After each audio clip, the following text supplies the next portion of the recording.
All right, so once again, I'm live coming in.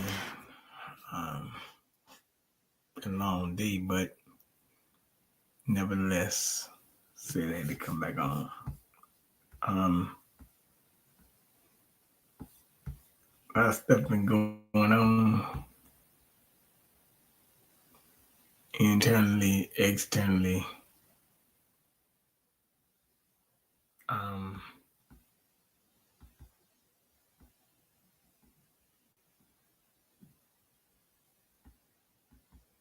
And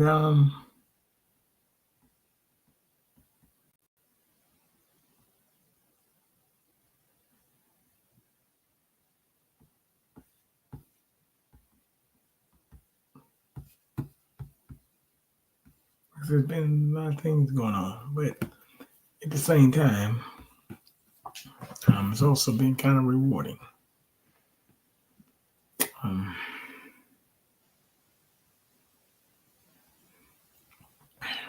Got on news. It's in the March Madness.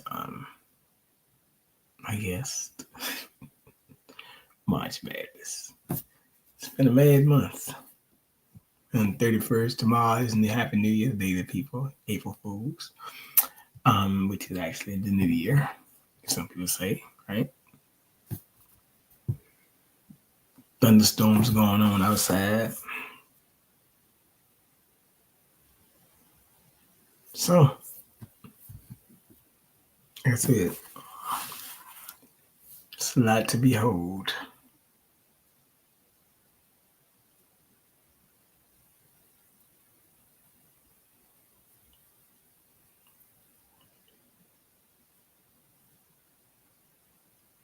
So, that's that.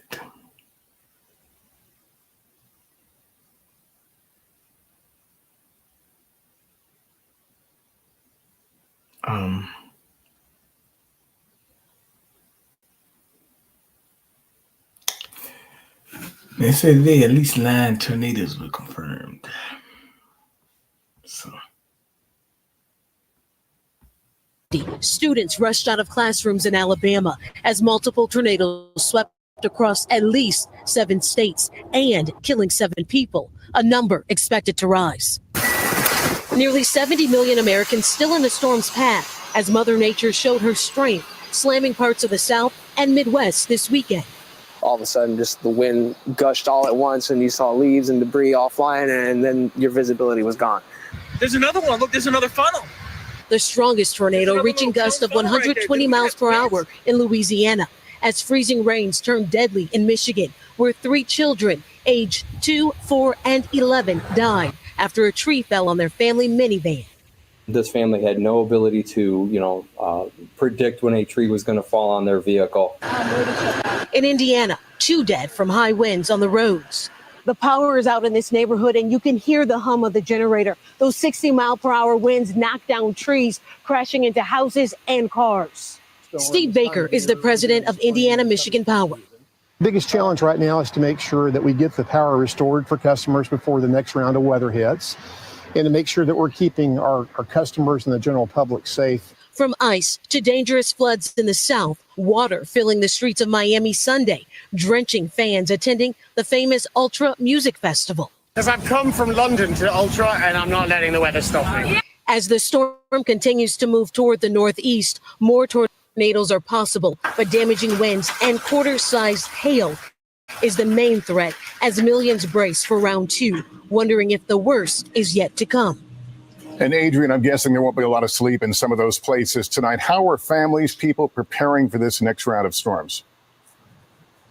Lester, many are working to secure loose debris and tree limbs like this, really anything that could fly and injure someone when the wind picks up. The homeowner who lives here says it could be days before someone from his insurance company comes out to assess the damage. You see, this massive tree fell on his house and car, and with another round of storms on the way, he says the wait could even be longer. Lester?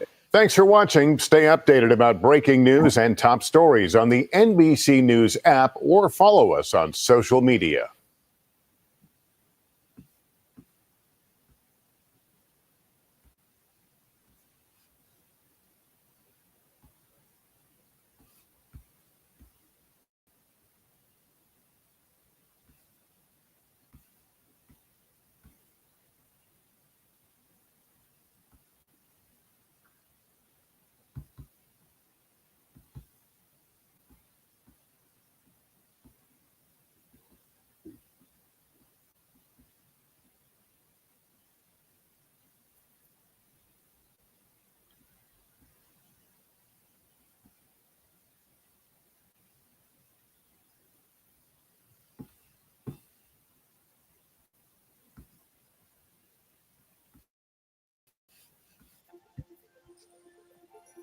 Great ideas can come from anywhere. With Wix, you decide where More firefighters are arriving in Western North Carolina now that the fire service says a fire burning there is now the highest priority in the U.S. WRAL's Eric Miller is live at the State Forest Service office. Eric, the fires are prompting new warnings. Renee, that fire danger remains so high across the state that in mountain communities right now, like Buncombe County, they're warning residents to go ahead and prepare a go bag, a bag stuffed with all of those basic needs and essentials, just in case an evacuation order is issued and you need to get out as quickly as possible. Now, thousands of acres either are burning or have burned across the state right now, but the focus, the really big fire that remains that Black Cove complex of fires that's burning in the Green River Cove near Saluda. Those fires have torched more than 6,500 acres so far, and according to the North Carolina Forest Service, are now the highest priority fires anywhere in the United States of America. Now, at this point, 500 firefighters are on the ground and in the air trying to battle those flames, both from the ground and in the air. They've brought in tanker planes and helicopters trying to drop water and fire retardant to contain these fires. Now, at this point, there is some good news. We do have weather moving in on Sunday into the mountains, and fire officials are very hopeful that that rain will help them to put an end to these flames. In Raleigh, Eric Miller, WRAL News. Here's a look at the fire danger across the state today. According to NC State, it's moderate in the counties shaded blue, including. What's up, man? Yo, what up? What's going on? How you doing, man? Chilling, living, living, brother. Been all right? Been all right? Hell yeah. Just just living. You know what I'm saying? Well, it's good. Well, good to be living. Actually, you could be living today because these people talking about these wildfires. I don't know what's going on with them. In the weirdest areas, right? Yeah, we had a lot of weirdest time, weirdest areas. Like kind of crazy.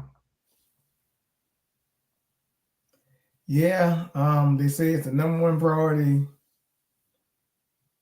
in the nation right now. But that's what they're saying. What's going on? So,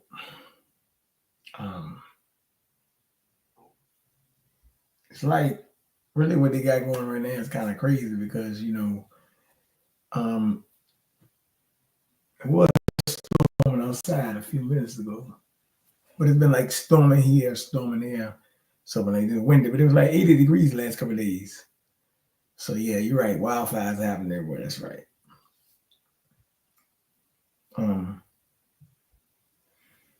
So I don't know. Like I said, I've just been looking into it, and I was like, man, it's been windy. So this week it was 80 degrees today. Tomorrow it's supposed to drop down to back to 62 or whatever, which is fine. But it's just. And by the way, tomorrow is Happy New Year, April Fool's Day. So Happy New Year. First day of the year, right? Because the new year will be in the spring. It wouldn't be in the facts. Mm-hmm. That's true. But you just have to look at it. Now, what's going on in California? Wildfires? What? Nah, it's crazy. Ain't no wildfires out here. It's interesting. It was like raining last night and then a little bit earlier than it's gonna be I think it might be overcasty, but for the most part, it's gonna be sunny. It's gonna be in the 70s. Some weird weather, brother. You know what I'm saying? Weird weather. Yeah, man. That's just what I'm saying. Weird weather, weird everything up in this bitch, man. You know what I'm saying? All right. Well, they say the bees dying too. So what they said? What happened? The bees are dying. Oh yeah, that's right, huh? And the bees dying. So that's another little gambit to pay attention to, right? So let me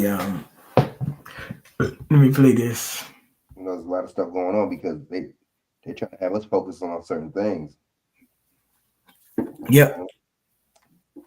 I got a couple of things. I got to talk about some things on here too.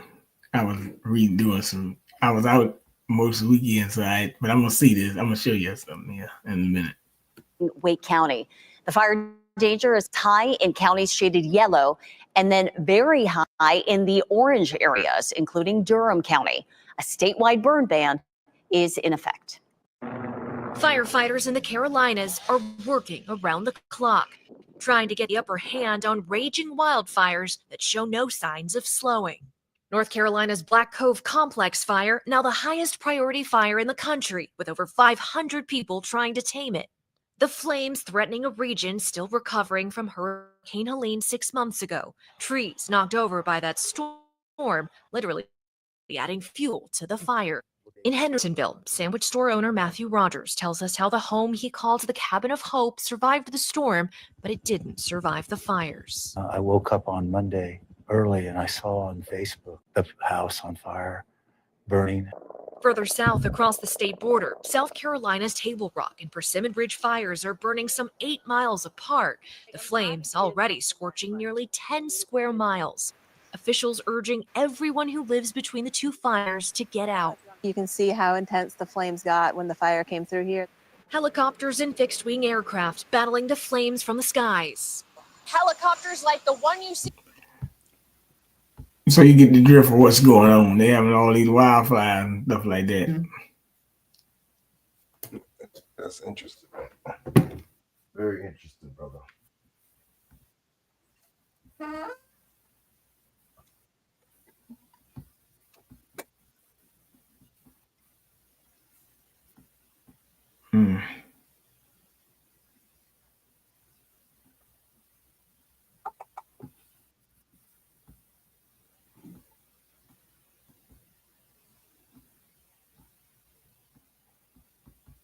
Let's see.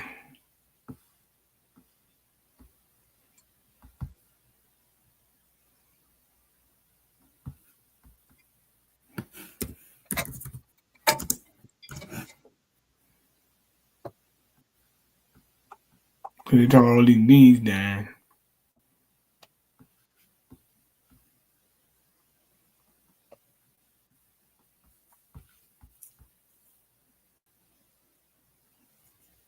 The beekeeping industry is in.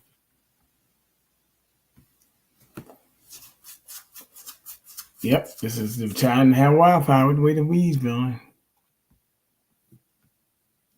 Crisis over the shocking and unexplained deaths of hundreds of millions of bees over the last 8 months. It could impact all of us, as bees, called the backbone of agriculture, are responsible for pollinating more than a third of the nation's crops, and current losses are unsustainable. Janet Shamlian has more on this stinging decline. This is what an unfolding disaster looks like in the U.S. beekeeping industry. Each of these hives can hold as many as 80,000 bees, but for reasons no one can pinpoint, the bees in all these hives and tens of thousands more have turned up dead. Have you ever seen it this bad? Never, not even close. The data is showing us that this is the worst bee loss in recorded history. Blake Shook is one of the nation's top beekeepers. He owns Desert Creek Honey and several other beekeeping businesses. One of them is rebuilding dead hives, and he's receiving an alarming number of them. Where are they from? Yeah, these are from North Dakota that we're looking at right here. Over there, we've got Florida. Back here, we've got Georgia. I've got California over in that corner. Bees play a critical role in U.S. food production. In addition to making honey, they pollinate 75% of the fruits, nuts, and vegetables grown in the U.S. That's $15 billion worth of crops. If this is a multi-year thing, it'll change the way we consume food in the United States. That's a pretty significant statement. It's huge. It's huge. I mean, if we lose 80% of our bees every year, the industry cannot survive, which means we cannot pollinate at the scale that we need to produce food in the United States. So what's causing the deaths, and why now? So these are dead bees in there, and they have always an identifier for a project. Juliana Rangel is an entomologist at Texas A&M University. She showed us the lab where they've been studying the bees. One potential explanation is that over the last few years, we've seen some locations across the U.S. that have had lower forage available for bees. So basically what they're telling you is that bees, dying off or getting killed or whatever you want to say. Mm.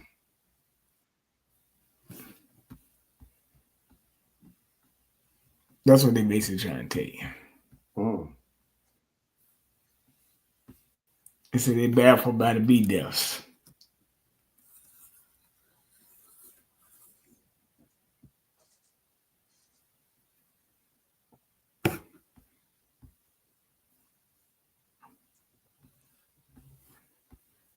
All right, what's today's date?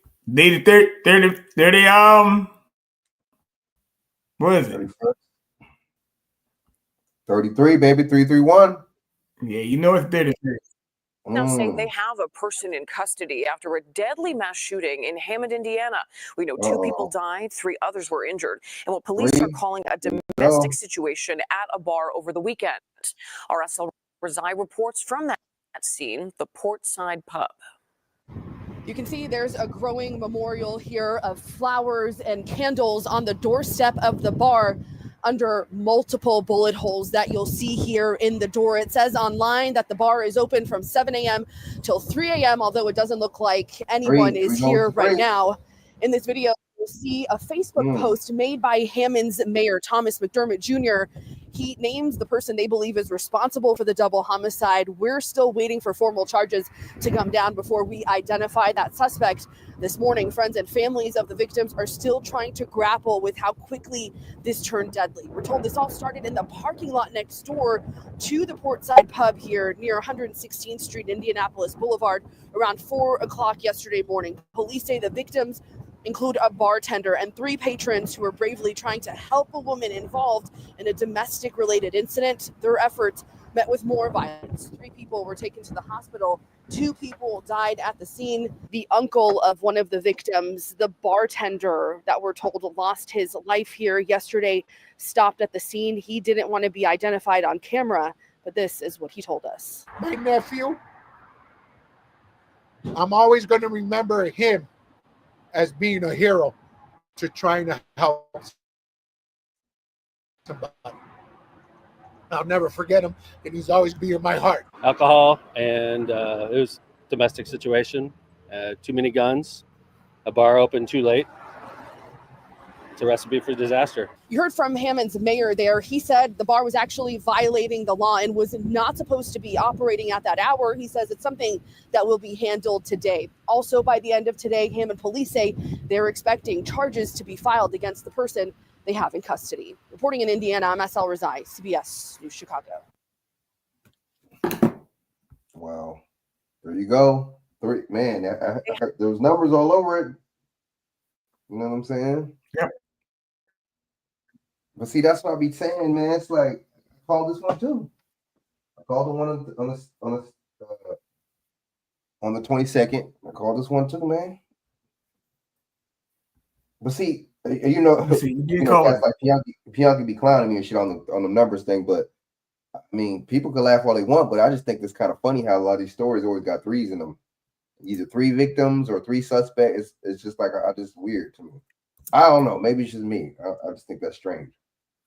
Damn near all, especially the stories like today that end up on the Masonic numbers. You know what I'm saying? 33 today. That one got 3 in it. You know what I'm saying? Just like the other one on the 22nd. That one had 3 in it. You know what I'm saying? And so it's like, I don't know. I don't know. I just think that's kind of weird. I saw it today. Yeah. I mean, actually, to tell you the truth, I had just heard about that one. Damn. That's good. You caught that. I didn't even hear about that motherfucker. Well, I just wanted to look for it because I knew what today's date was.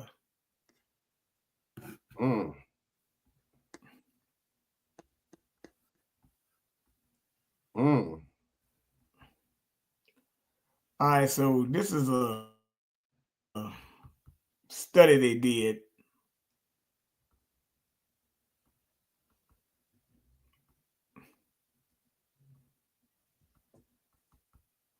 The other day, a couple of weeks ago, I was looking at. I know they had brought up some things about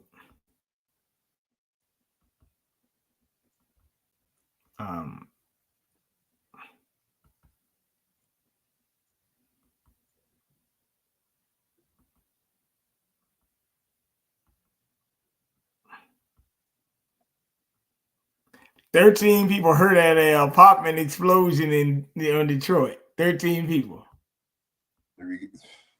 Tony, them numbers, man. Them numbers, man. Did that happen today?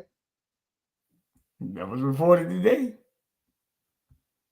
And you know that Pete too. That's how you know a lot of the stuff be suspicious too, because they'll wait days. Hi everyone, Like welcome back to my channel. Something will happen on one day, a day before. You know what I'm saying? And then they'll report it on that Masonic number day. You see what I'm saying? They'll report it that day, a day later. You notice that? They be doing that. Mm-hmm. I do realize that, actually.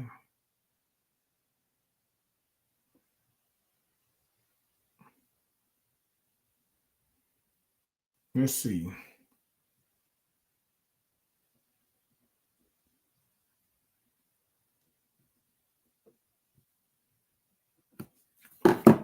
So let's see. This is about 45% of women will be single by 2030. And if you're new here, I'm Courtney Ryan, and today we're going to be talking about the rise of single women. So I've done a lot of videos on my channel, or a handful of videos on my channel about the rise of lonely single men, because it's something that's been covered by the media extensively. No surprise there. So 45% of women are expected to be single and childless by 2030, which is wild when you think about it. That's almost half of women. So I started doing research for this. And before I get into kind of the meat and potatoes of the video, I want to put... Let me say something about that. These numbers probably could be real skewed, right? But I will say this. I could actually see that, not as far as women being single, but shoot, I know married women that tell me they single. I'm married, but I'm single. I'm like, well, that doesn't make sense. But yeah, Bro, that's she for the street. But see, how do these dudes not? How do you not figure out your brother's cheating like that, dude? How do you not? Like, I don't get that. Who say they're cheating? They might be doing it together. No shit, man. You ain't never lied about that. Shoot. Never lied about I was that. out the other day, shoot, talking. Married girl, she talking to the guy. She told him, hey, you don't be answering my calls and shit. I mean, you don't answer my texts all the time, whatever. He was like, when I'm married, you married. He was like, you know, the good thing is I'm obligated not to text you. You know, you got a husband, right? Shoot. She told him she had blocked him. He was like, well, I didn't know. She was like, well, you would have texted me, you'd have found out you had blocked. Oh, girl from the streets, bro. Hey, yo. We call him a man. We tell him, you know, hey, man, you forgot to call me back. But see, that I don't want to hear females say nothing about how men, they cheat, or I don't want. You can't say that then, because y'all doing that. Y'all on that tip. So I mean, you're a female, you shouldn't be like that. You should not be like that. You shouldn't be. You should, you know what I mean? But see, I get it. You see what I'm saying? Everybody wants to be a video vixen type chick, to where, you know what I'm saying? She got the dude. She got one dude, but she got all types of other dudes lusting over her. So this is a 2-for-1 special. Hey, what's up, Dawson? Dawson, what up? What's up, my good brother? Not much. It's going over these tornadoes and stuff like that, and then the bees. Oh yeah, it is a lot going on here too. Yeah. The bees dying. Yeah, I've been saying that. Then I said, what is it? Oh yeah, we said various thing with women, because I was doing this study the other day. It said 45% of women will be single and childless by 2030. Right. While on that trajectory, what's going on with social media and this man versus woman, women down and men and all that. I can't get a man and you're a hostile and all that. You everybody want to look the same, and Man, these women are becoming America's most unwanted, especially the sister girls. I swear. Them bitches there. I ran into an interesting situation Saturday at an event. Very interesting. Yeah, I know he married and this girl married. Okay. I mean, they know each other. They talk or whatever, right? But she said, you know, I text you and you ain't hit me back. He was like, well, you know, I'm not obligated to hit you back if you got a husband. And she said,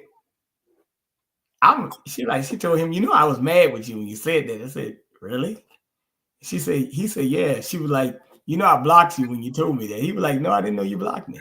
She was like, well, you would have texted my phone, you would have found out that I blocked you. For the streets. Now, who looked like the fool in the situation? Huh? See what I'm saying? But she was like, you know, play your part. Play your part now. Play your part. But she ain't. Well, the funny thing is, I mean, she know he married her. So she be saying that he don't.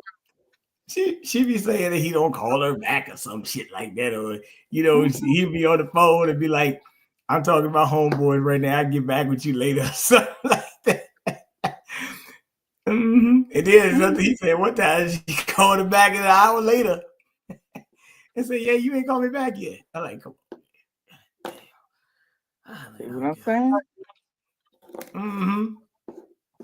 But you know, I like, look, man. I mean, he cheating on his old lady. She cheating on her old man. So where the respect come in at? No. Well, he told me he ain't messing with her. It's the other way around. She want him to mess with her. Oh, okay. He don't deal with her. Okay. No, you know, or whatever, you know. Oh, I see. Yeah. Interesting. Yeah. It was more like a business thing, but she tried to expand it. And oh, I see. And he don't expand it, but she keep on hitting him up. It's just a wild situation. It's like very wild and shit. And then, you know, she might ask another man, do you know how his wife is? All the dumb shit like that, you know. Oh yeah. Oh yeah, man. Hey, look, when they want you, they want you.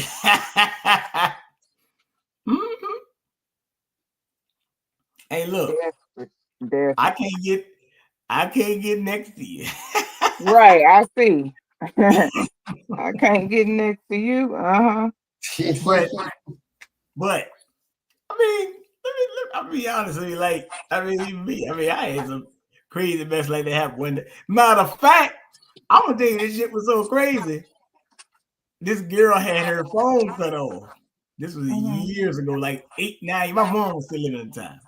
Okay. And you know, I hadn't heard from the girl in a while, but I think her phone was off. I was living in an apartment in Southside at the time. She put a note on my apartment door saying she was just in the area, and you know, I missed her, and because she knocked on the door and I wasn't home, and she left a note, told me where her address was and everything. So yeah, left a note on the door. I said, this is kind of. She really trying to get you set up, huh? I mean, I was messing with her for a while, but then started getting kind of, man. So she was, I think, in Philadelphia, or something like that. I think she was Philadelphia or something. I think she moved in Virginia Beach or something like that, like maybe like years ago. But I just couldn't believe she actually wrote a note on the door, because it wasn't like I had heard from her like 2 or 3 months. So she decided to just pop up. Put a sticky note on the door. So I mean, hey, look, man, this is what they do. So I mean, and that was 2016 or 17. So I mean, it's way worse now. Now, how she know you wasn't dealing with nobody, and she coming over there popping up? Dude, that's the funny thing. I was, but but it just so happened that I happened to see the note on the door. I just went in and took it off and stuff like that. Right. But I ain't go to that address was on that daggone sticky note. I was like, this is an apartment complex. I done heard the stories. I remember that sounds so familiar with my ex-fiance. He was saying his wife, that's what she did. She would be leaving notes in his son's cubby hole when he dropped them off at school. I said, boy, these yeah, they there. Yeah, I mean, You yeah. wonder why he dogged her out. Well, hey, look, it's hey, look, it's springtime, man. Everybody trying to get sprung. But I'm gonna let this thing play. Let them see what they tell about this. 45% of women will be single by 2030. Point out something that I thought was kind of funny. So I come across this article on Psychology Today called "The Rise of Empowered Single Women." Empowered. And it's a response article to the article about lonely single men. And I just pulled up both of those headlines, both of those, article titles, and I put them next to each other. And I just sat back and I looked at them for a minute. And I'm like, wow. It's kind of crazy that anytime in our society where, a man is single, it's automatically assumed that he's lonely, the rise of lonely single men. It's always men do better, men do this. I did a whole video reacting to that article. So if you didn't watch that, be sure to go watch it so you guys can kind of see what I thought about it, because I don't think it's all men's fault, just to long story short here. But then anytime a woman is single nowadays, it's always the opposite. So it's the rise of empowered single women. It's always positioned more as a choice for women of like, oh, they're empowered, they're single, they're choosing to be that way because they're empowered. But for men, it always is painted in a light where it's like incels or guys who just can't get women, or guys who need to step up and do better and do X, Y, and Z in order to, get one of these empowered single women to like them. And while of course it might be true for, some people, it's definitely not the reality for everyone. There are a lot of men who are happily single and a lot of women who are lonely as well. So I just thought it was kind of interesting how our society, paints men and women who are single in very different lights at this point in time. So if a man is single, it means he's lonely. And if a woman is single, it means she's empowered. Okay, so I wanted to read just a little bit of this article to you, just so you guys can kind of get an understanding of what I'm talking about. It says, as a single person in her 30s, a therapist and an author whose work centers around dating and healthy relationships, I am grateful for the culture shift towards healthier relationship standards that Madhouse described in his article. Until recently, modern dating has been imbalanced. Women have been socially programmed to believe their value and worth are conditional and reflected by their relationship status. Media, including dating self-help literature, has played a big part in this, encouraging women to change various aspects of themselves: personality, physical appearance, communication style, to be more desirable to men. Well, there's also a ton of content out there for men that's the same thing. In my work, I've seen this social programming impact women in their pursuit of dating and relationships time and time again, leading many to feel like they must play the game to be successful and find a mate. Of course, this outdated approach often leaves single women feeling hopeless and disempowered. But there's a shift occurring, and it's palpable, and this is not strictly an outcome of the surge of dating app usage. As women have gained more rights and are recognized as mostly equal to men, traditional gender roles and constructs are becoming obsolete.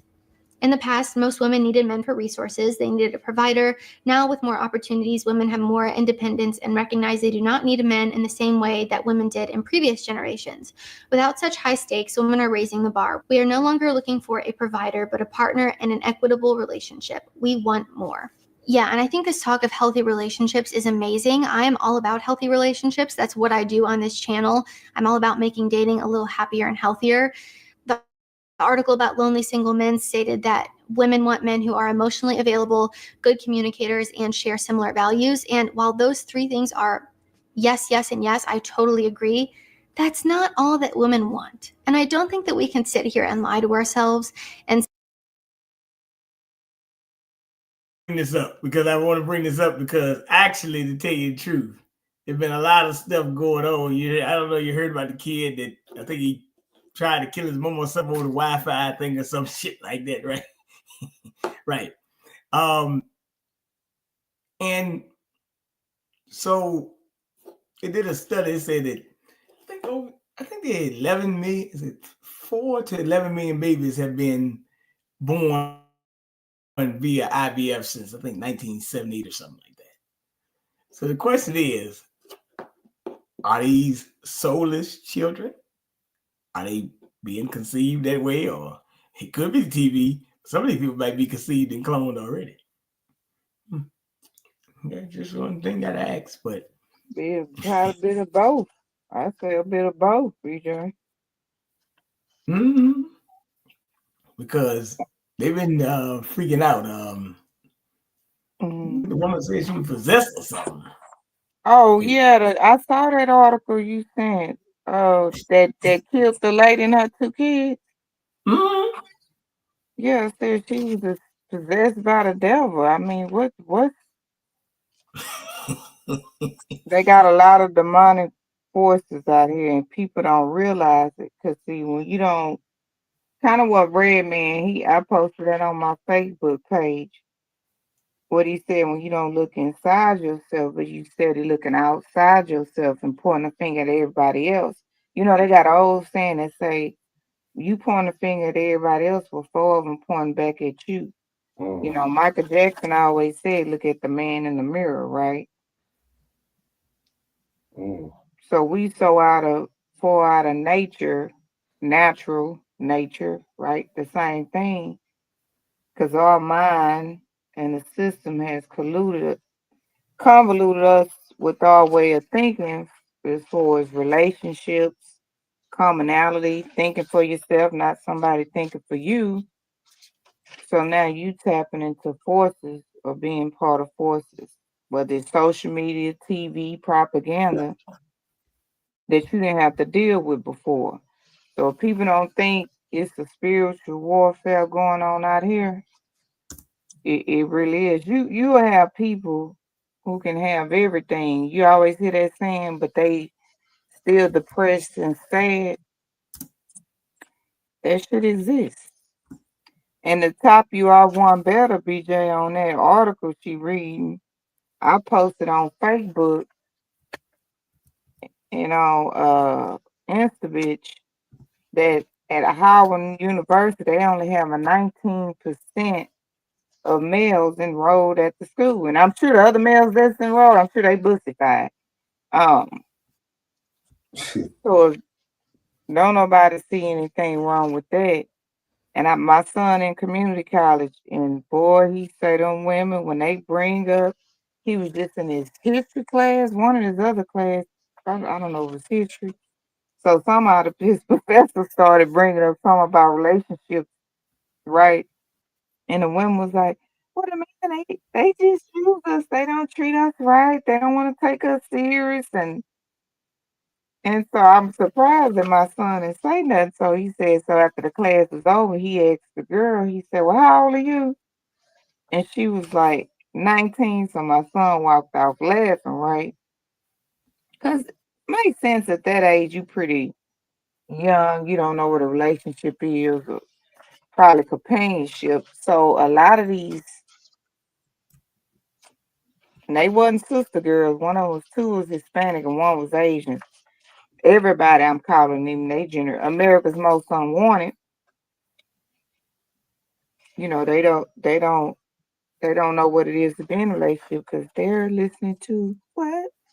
Social media, reality TV.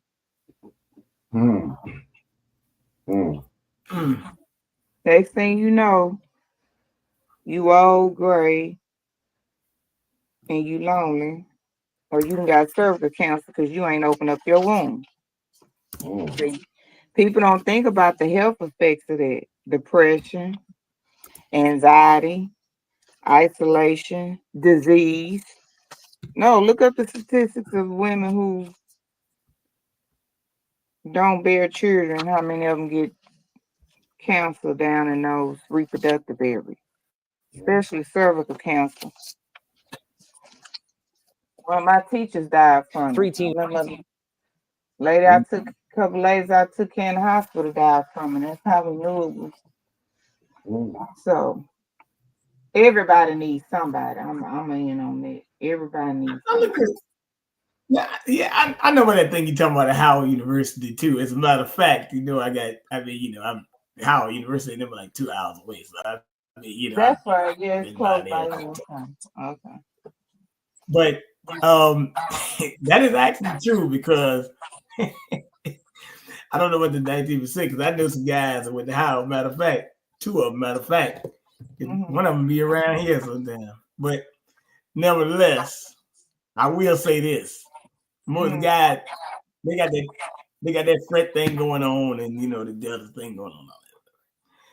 But nevertheless, that even if it's 19% or whatever type of men it is, these colleges, right? The truth of the matter is, they even got guys going to these colleges that's going to college. They ain't dating them. They go there, but they're not messing with them. You see what I'm saying? I got you. So it could be even more than like Virginia Union, which is probably about 15 minutes from me on average. I go by there all the time. Matter of fact, nephew even played in the band there, right? Okay. They're about to have what they call a certified what is this thing called? Doula class or something. They think they bring this into their doula. You know what doula is. Yeah. So that sounds good, right? But if you I can't explain it. If you single, I don't know. This doula thing is like midwife thing. I know a girl that was had moved here and was doing like midwife thing, doula type of thing. But what I'm saying is, some of these guys are going to these same schools with these women, and only 19%. They just ain't dating them. Right. And you got to understand, Howard is actually getting more diverse. So Howard got a soccer field, man. I mean, you know, I think they got golf or something like that. You know, Steph Curry didn't put money into golf or something, or soccer or something there. So, yeah, like they got a whole new thing going on at Howard University. As a matter of fact,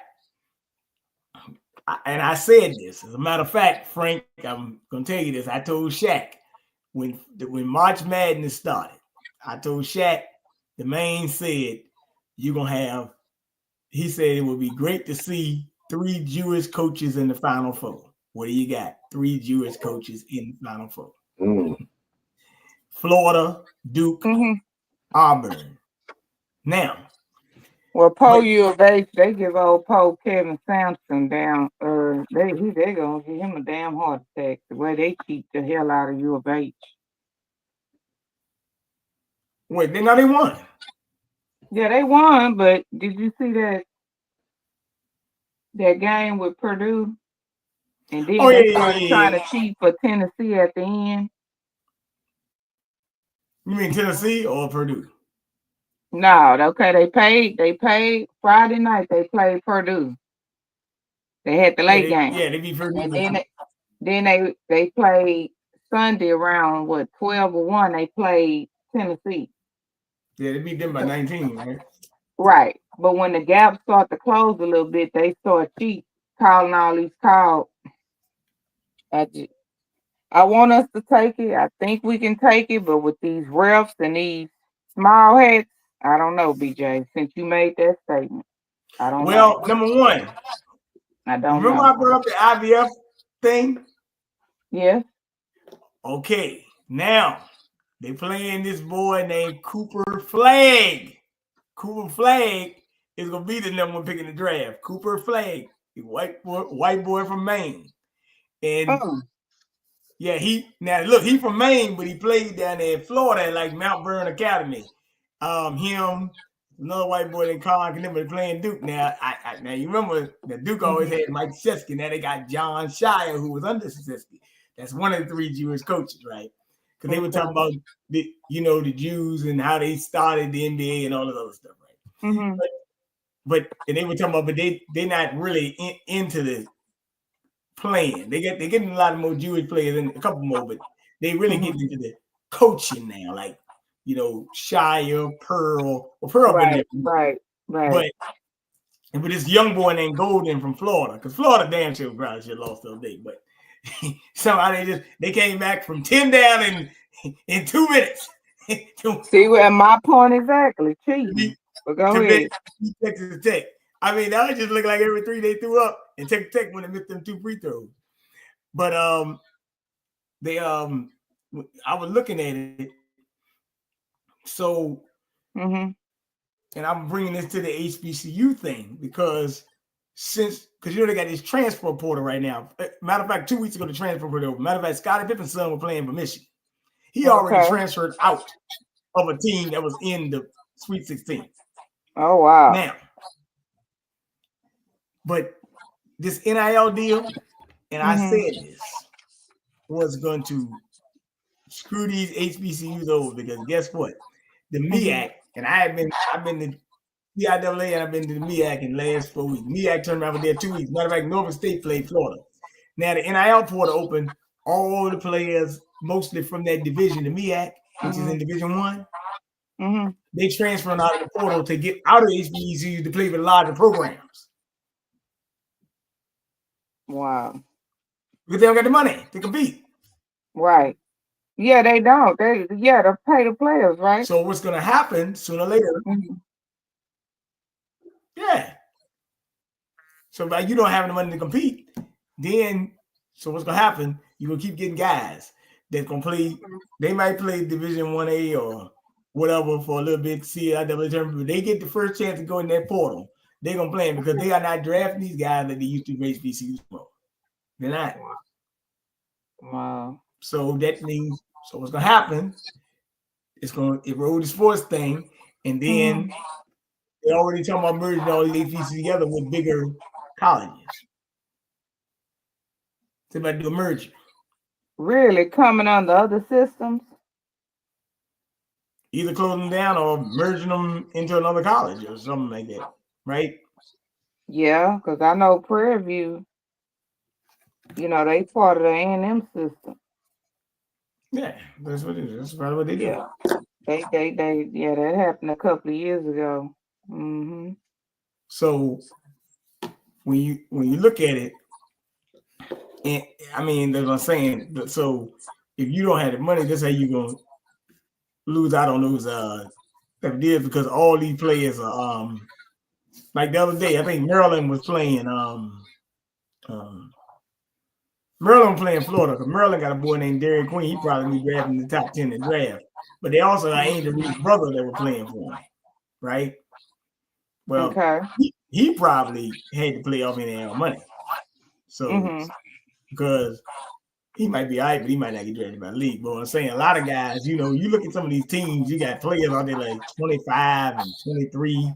Most of them top players going to the NBA. Like that boy Cooper Flagg, I was telling you about that's gonna be playing Houston on Saturday.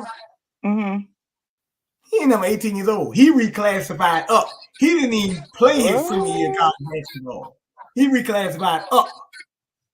So that means he skipped his junior year to go straight to college, and he be the first pick in the draft. And I asked the guy the other day, we was asking, he said, "Damn, you know, they did one of the best people athletes. Look, he trying to this white boy out there trying to dunk like Michael Jordan or somebody." Wow. So that's why I said you got to ask yourself: is these boys coming out? Are they real or cloned? Yeah. That's right, Frank Lazuda. Transfer portal is like free agents for college sports. As a matter of fact, you've had already 700 players already entered the portal. And the season just ended. And that was after once a lot of them that lost in the tournament, BJ. The tournament, they entered in the portal now. They already in it. Damn. Yeah. They're already in it. Wow. Okay. So it's like free agency. You know, hey, look, you got $500,000. All right, cool. I come to your school. Wow. But that's how they do it. But you know, if you the top schools like Duke, you know, North Carolina, or if you got the majority in their grant. Yep. Sure do. And it's called name, image, and likeness. And you're right, it's turning small universities into junior colleges. That's exactly right. Wow. Really? So I'm gonna that's all it's doing. Yeah. It's called pay to play, baby. And back in the Yeah, day, you right. your ass was what? They were saying, oh, you was recruiting illegally. Remember all that? Mm-hmm. Yeah, that's true. Well, hey, man, now, hey, look, we're just doing it, man. We ain't even saying nothing.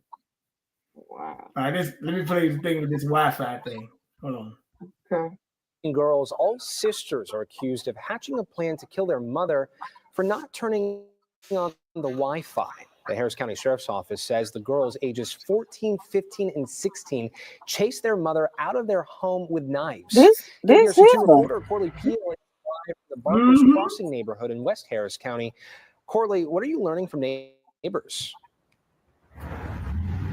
Zach, this neighborhood is filled with families, and we talked to several neighbors who said they heard yelling coming from that home where the teens live earlier in the day. Now, deputies responded to that home last night.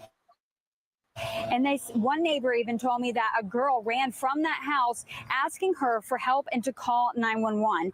Investigators say the 3 teen sisters were upset their mother turned off the Wi-Fi, so they grabbed kitchen knives and chased their mom throughout the house and into the street, attempting to stab her.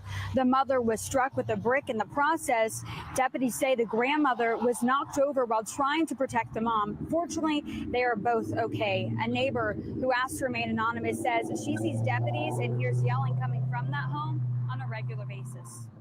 Have you worried for your safety living across the street and hearing a lot of the commotion? Yes, that's for sure. Yes, I don't even let my kids come outside because of them. All 3 teens were arrested. The sisters, they were all arrested and charged with aggravated assault. They are currently being held in the Harris County Juvenile Detention Center. Now, the Harris County Sheriff's Office, they tell me that this is the 3rd time this year that deputies have been called to that home. We'll tell you what those calls were for coming up at 5.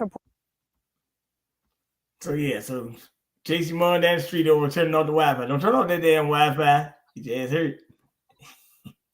Oh, these goddamn kids out of control.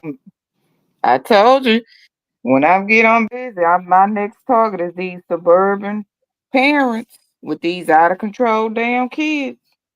Don't talk about people in the hood no more. Man. These suburban kids and these parents out of control. Oh shit. They so out of control, man. They done lost their damn mind. Well, facts, that's real. Man, you pull out a knife on me, hey, lights out. And I'm not finna even straight holes in your head. I brought you in, I take you out. I ain't playing with no kids. See? 1 minute you want to be cool, your kid's friend, then the next minute you want to be a parent. That ain't how that works. Yeah, I mean, it's kind of crazy when you really think about it. But I mean, when I look at that, it's like, damn, you know.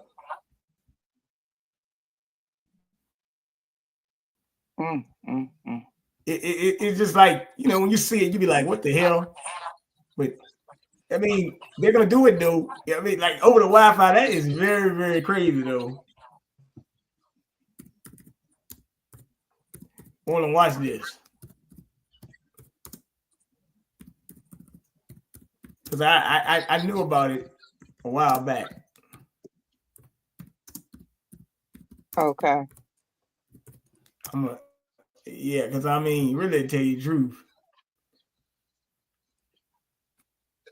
No, that's about a teenage girl getting beaten inside of McDonald's. That ain't what I'm talking about.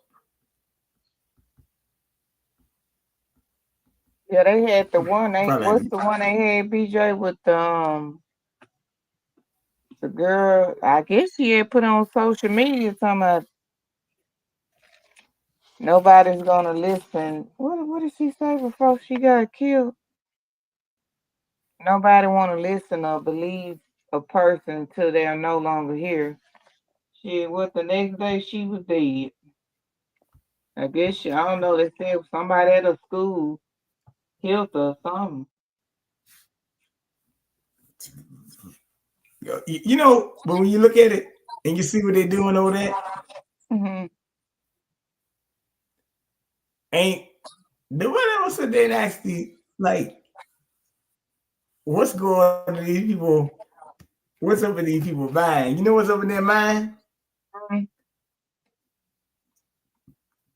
They might not have one up there. I told you they might not have a mind. They might be automatically on autopilot. Yeah, that could be. I'm with you on that. I'm with you on that, BJ. You right. Great point. Cause they don't Cause this shit this is some unforeseen shit we ain't seen before. Chasing your parents with the knife, and like you say, the kids killing the parents. What was the one with the little boy killed his mama? Well, she was down washing clothes because she took he done bought her something off of Amazon. Yeah, I saw that too. That was years ago. I heard about that one. But they want the fathers out the home. They want that's what happens. Ain't no balance there. They want the fathers out the home. And the government helping them do it because they get kickbacks. Absolutely. Good evening. I'm Jessica Moore. Somebody got to keep them jails filled. Damn. 2 for 1. Loved ones and members of the Jewish community are gathering right now in Marine Park to remember the family killed in that tragic crash. In fact, there is such an outpouring of support. The crowd spilled outside the synagogue. 34-year-old Natasha Saida and her 2 young daughters, Diana and Deborah, died in yesterday's crash. They were walking in Midwood when police say a speeding driver hit them. This innocent people, a mother and 2 children, they deserve to live. It's just not fair. Christy Kalishian has more on the community's reaction and the new charges just announced for the driver. A show of support for a grieving husband and father, Sidney Sada, at his Midwood home, just minutes from where his 34-year-old wife, Natasha Sada, 8 and 5-year-old daughters, Diana and Deborah, were tragically killed by a speeding car on Saturday. He's inside being supported by family and friends very well, and he's holding up. You know, this is the quiet time. I think this girl must I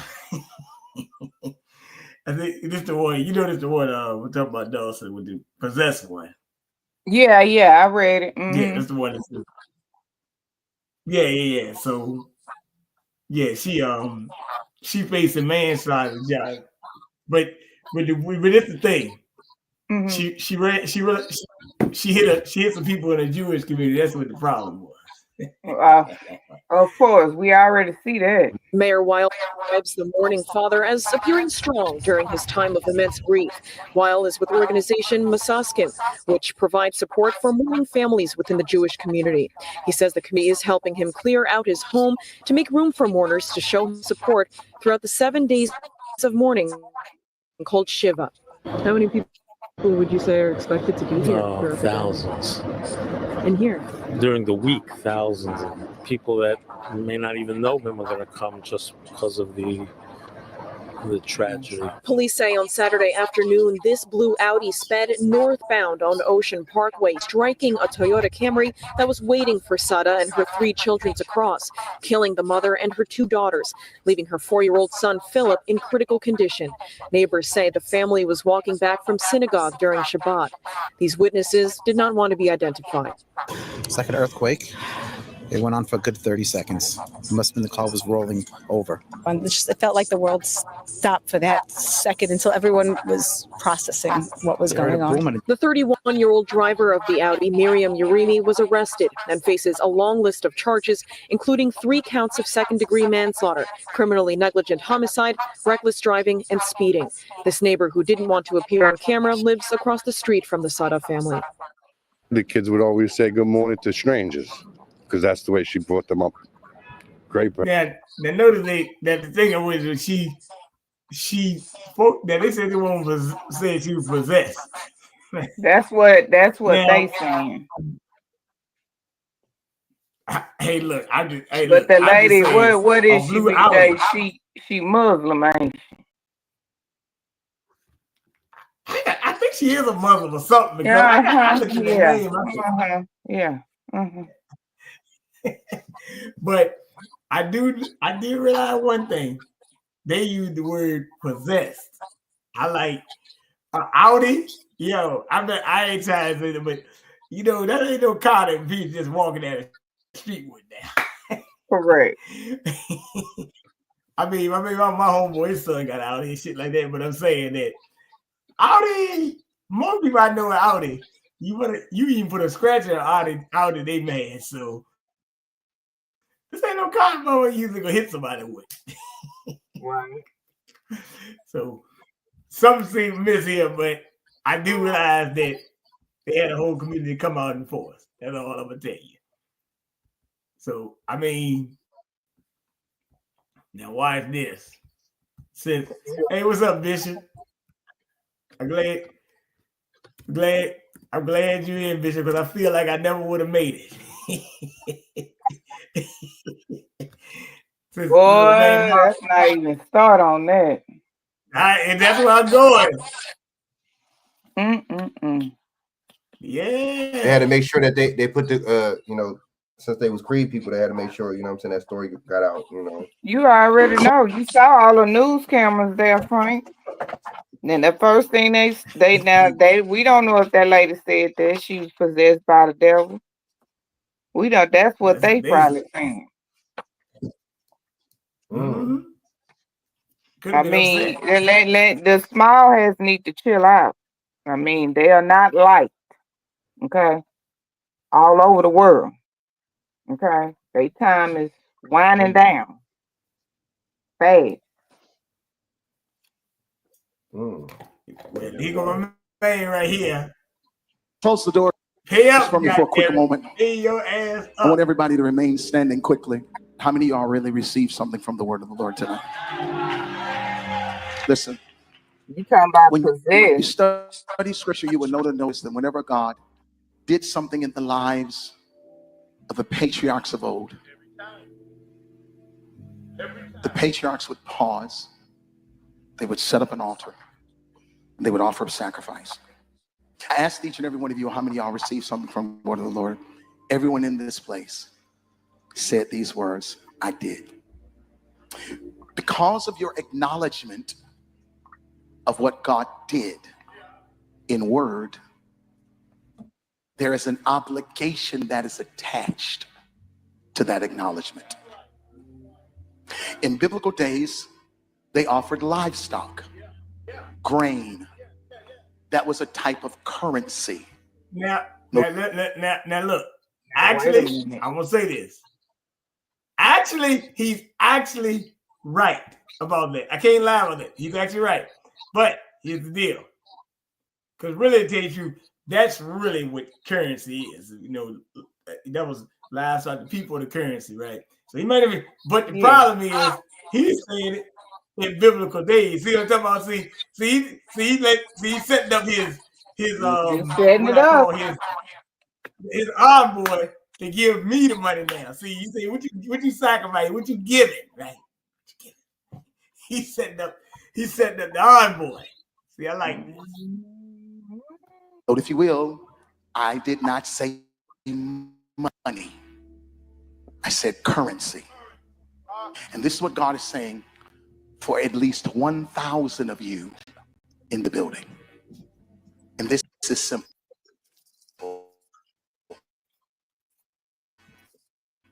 I'm not going to challenge you the way Bishop did. Under the sound of my voice, that can do what I'm about to challenge you all to do. This is simple. 1,000 people giving what I'm about to challenge will be $20,000. 1,000 people giving what I'm about to challenge you all to do will be $20,000. Now, for those of us who are on the dais, I'm taking you higher, so put it back. I'm a strong believer. Leaders lead not only in time, not only in talent, but also in treasure. Leaders lead in time, talent, and treasure. I was taught a long time ago that it costs to sit up here. There's 1,000 of you. I said, close them doors. Ushers, close the doors. Close the doors. Close the doors. We all gonna leave together. Y'all ain't going no place but to the restaurant. There's 1,000 of you tonight, and those that are watching, it's 1,000 that's watching online. This is a small seed. If I get 1,000 online to get this, if I get 1,000 in the sanctuary to get this, that's $40,000 tonight. Now, everyone up here, we've all sold and seeded, but I need everyone standing up here with us, with me, to plant a seed of $100. Because again, it costs. If you're getting the drift here, it just means, hey, look, man, just give me some money for my hard time. Shit. Boy. Close the doors. Did he pay? He got that 40,000, didn't he? He got it, didn't he? See, you know what I noticed? I would give 40,000. I would give 40,000 knocks upside the head. So we got people scamming us everywhere. You got people, set up. We don't got no community. So setting up in our neighborhoods, these got these Asians and these Arabs, setting up stores and businesses in our neighborhood. You'd had people put highways and all this bullshit through our neighborhoods and all this, you know what I'm saying? So you got people scamming us on all levels. Now we got our own people scamming us. You see what I'm saying? There you go. It got to be so lucrative with people to the point where they're like, well, shit, man, let me get, you know what I mean? Let me get in on it. That's why I said he did nothing but follow script with Paula White. Paula White started with the $1,000, right? He said 1,000 people online, 1,000 people in the church. Pay attention. Yeah, that thing will fall away too. Now look, that was about Easter down too. That was about Easter too. If you realize that was about Easter too. Yeah. Now, so they all in the same Masonic code, ritual, whatever, clique, whatever you want to call. Come on now. Just like the pastor used to share their sermons with other churches. They pass their sermons around. Man, come on. Now, that's my thing with Mr. Seth. That leap of faith movie, man. That's that type of shit. Okay. Let's do a deep dive. Since I'm bringing up Mr. Seth. Let's be honest, man. Let's be real. How much money do churches make a year? How much money do churches make a year? You want to be technical about it, look at Joel Osteen Church, how much they make a service. Okay. See, that's why you got a mega church. They don't got that mega church because they're nice and generous and because they want everybody to know the word. They got that because of numbers. You know what I'm saying? That's right. Well, I tell you what. First off, here's my thing. Don't they tell you to give out 10%? That's what they said, but you give out 10%, right? That's what they say. But if you really read the scripture, if you really read the Bible, like the so-called Christians, see, I call them so-called Christians, because Jesus turned over the money change table. I'm just saying. So why you ask for money? Hey, look, I got to ride around that Lexus, baby. Shit. Yeah, give me a helicopter, Cliff O'Donnell. So they didn't pay off Warren Sapp back taxes or something, IRS taxes, something. Baby, they can have a pimp and pool pit, baby. They can have it. Well, all right. So I just pulled up the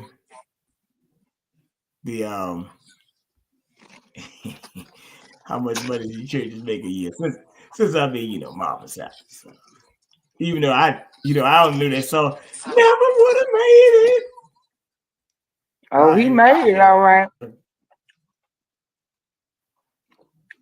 Oh shoot, my man.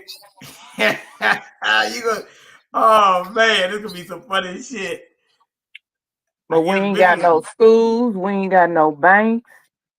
We ain't got no communities being built. But y'all ends will sit up there and get that church y'all lays. Damn. They wanna start bringing down. Well, they starting to close some schools too. They're gonna close the schools in Norfolk, Virginia, where I was at a couple weeks ago. I think they're about to close 10 of them. You think you seeing the pastors come when we fighting for these kids with what's going on in the community? You seeing them pastors coming up speaking up? All right, here we go right here. That's the 2021 U.S. churches received $135.78 billion in donations, with congregations collecting around $74.5 billion, representing 27% of all donations in the U.S. 81% of church revenue came from individual donations. 49% of donations to churches come from credit cards. What? Well, 40% were given via cash. Our average congregation records a yearly income of $242,910. What congregation y'all looking at? Nah, I know that's over $1 million. That bull. I know that's way over $1 million. Hell no.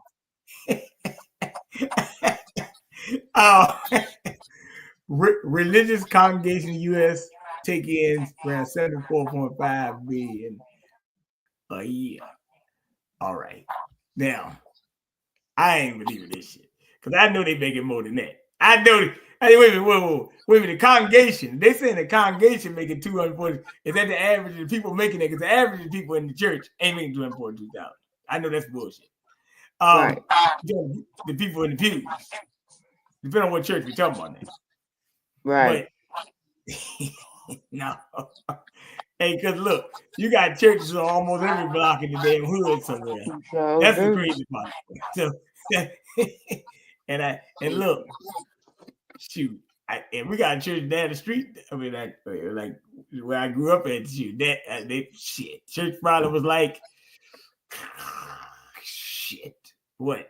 Homeless people be sitting out in front of the church. So I mean, yo, what the hell, right? But if you didn't want to make it, right? See, should have went in there with a kit of 9 tails. Jesus. Well, it did say the cat has 9 lives. So, I mean, hey, look. But really tell you the truth. Hey, look, the only thing I need a cat to do right now is scratch his goddamn face up for all that goddamn bullhorning he was doing. But I mean, me personally, I don't really, like I said, if they give them money, I really don't give a shit. But you talking about you gonna lock the doors on me? Now we got serious issues. Now, are we gonna move and get out the way? Are we gonna... The funny thing is, he got people behind him and in front of him in the congregation. That's right. So me personally, I would say, hell no. You open these goddamn doors. I don't give a damn what kind of money you get. You gonna let me out this bitch. Come on now. You gonna let me out. So did he commit a crime on camera or no? Who? You know what I'm saying? Oh, That's that shit. That's you can't. That's you know what I'm saying. Holding people against their will, man. Yeah, you can't do that. You can't do that shit. You cannot do that. Like, what's going on here, man? You know what I'm saying? The ushers close the doors. The powers that be, they like, oh, close the doors. I told you now that we talking about somebody possessed with the lady who hit the kids. I mean, that's straight possession. If that ain't no Jim Jones, right there that just went on, man, come on. Man, that's some Jim Jones shit. Come on, Frank. Come on, y'all. We witnessed this. Hey. Mom. Hey, y'all. What's going on here? Damn, that is some just all you need is the Kool-Aid. That's it. That's the only thing that's missing. That's all I needed, or the gas sprayed on them. That's all you needed. That's it. Well, I won't be caught dead up in them churches. Well, hey, look. Well, like, I guess that's why you ain't been in a while. Oh, goodness. I did this shit a long time ago. I mean, you see me there, I'm just sitting there and you just see the effort, you start to realize I'm just here to hear. It was like I'm an empty vessel because you see the effery going on. And I was really done when saw that young man. Every time he commit a crime, he go in there, church, ask for forgiveness. 3 months later, he went to the church, he murdered somebody. I say, so basically they telling the people, the young people, confusing them, oh, you can go out, commit a crime, do harm. You just come to church and ask for forgiveness, the Lord will forgive you. Well, in their mind, they not mature. I'm gonna just go out, keep committing my crime. I can go to church to ask for forgiveness, but now this time I done committed murder. Now, hold on. We got since I guess that we were bringing up some church things. We got a bishop in the house. That's right. That's right. That's right. You got me on here. What's going on? Yeah, you said you wanted to talk about this. Good Go ahead and evening. talk about it, man. Go ahead. I give you about 5 minutes. Go ahead and talk about it. What's going on?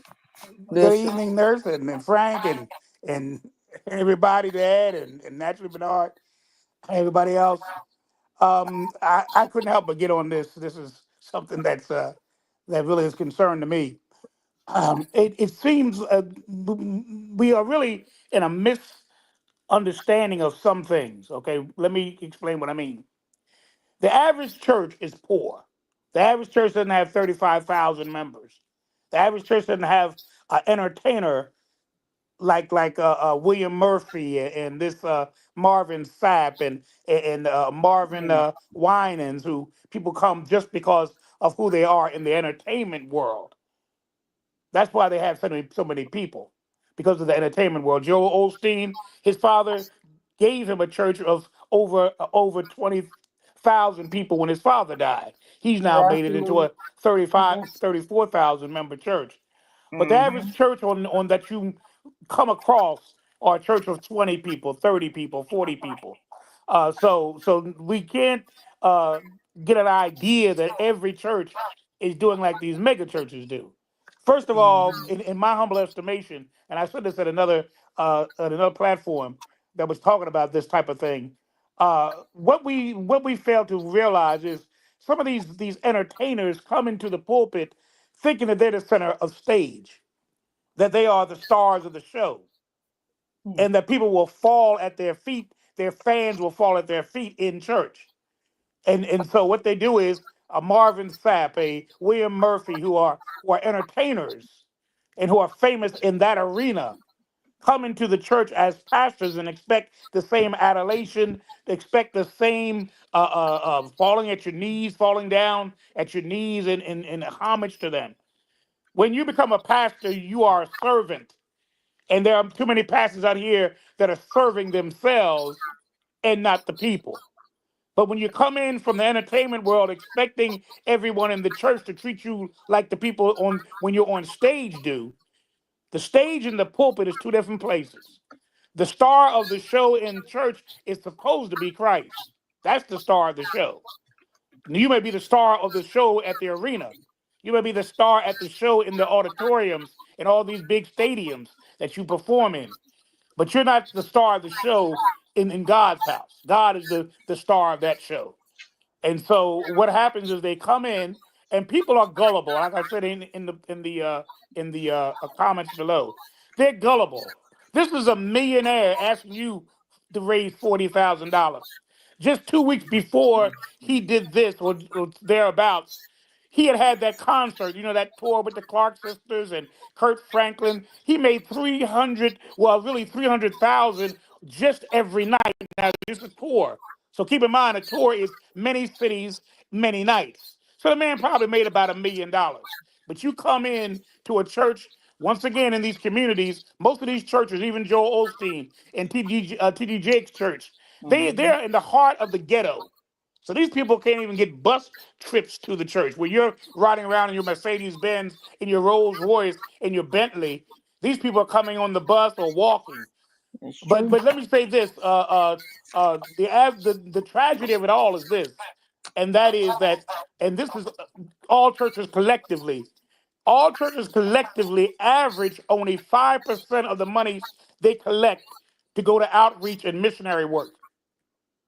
Only 5% of all monies raised. That means big churches, small churches, in between churches. If you add all the churches together and see what percentage churches spend on helping somebody else, only 5% of the budget of most churches, and really collectively, only 5% of the average church gives toward missionary and outreach programs.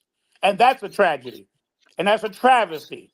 And these mega churches that rake in millions of dollars and have 34,000 members, they spend very little of it. They'd rather have a state-of-the-art PA system. They'd rather bring in other celebrities so they have to pay thousands of dollars towards than to do for their people. The churches, to me, the church as a whole has been lacking in serving others. And if you want to talk about what Christ was like, he served others. He didn't have a place to lay his head. I saw someone say that he took the whip and went into the temple and drove out the money changers, turned over the tables, and called them, "You made my house of prayer into a den of thieves." That's what's happening in the churches today. They've made the house of prayer into a den of thieves, and that's what it's all about. You stand up there saying, "Well, you can't get out." Now, why he wasn't charged? Because those gullible, ignorant parishioners that fell for the okie doke thought it was a good thing. None of them criticized him. None of them wanted him to be arrested or to be detained or anything. They were for the okie doke. They thought it was a privilege to give money to this millionaire who asked for money from everybody. And that's the tragedy of it all. This man don't need no 40,000. If he needed something for 40, another thing, where did it go? You want to raise 40,000? You didn't mention a thing about what he wants to do with it. Was he going to help somebody or somebody's? No. Part of that money is going to go right in his pocket. Keep in mind, the offering was already given. He alluded to the fact that I'm not going to be like the bishop. The bishop just asked for an offering. He wanted a specific offering. So the bishop had already, the head of that church, the bishop, whoever he is, had already raised an offering, but that wasn't enough to satisfy this lecherous preacher, former entertainer, well, actually present entertainer. He's of the Kurt Franklin mode. Remember how he gyrated on stage and all of that. These people are charlatans who've taken their fame in the world and applied it to the Christian church.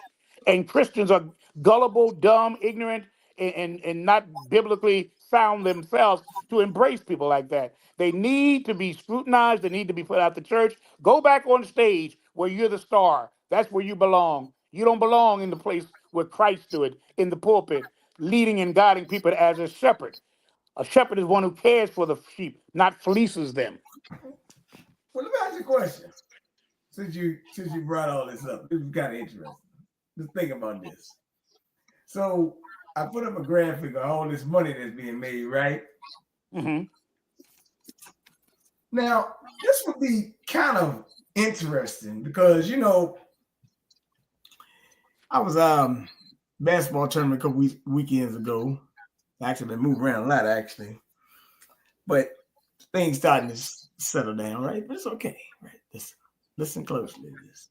So I'm at the tournament, and they might have had a championship game, whatever. And I'm talking to guys, we talking to some DJs, whatever. We just talking, whatever. And I just happened to realize there are two things that threw me. One, they had a Sprite stand, right? Let me, come get your Sprite. But then they had what? A Wells Fargo stand, right? Mm-hmm. Now, here's my thing. why in the hell?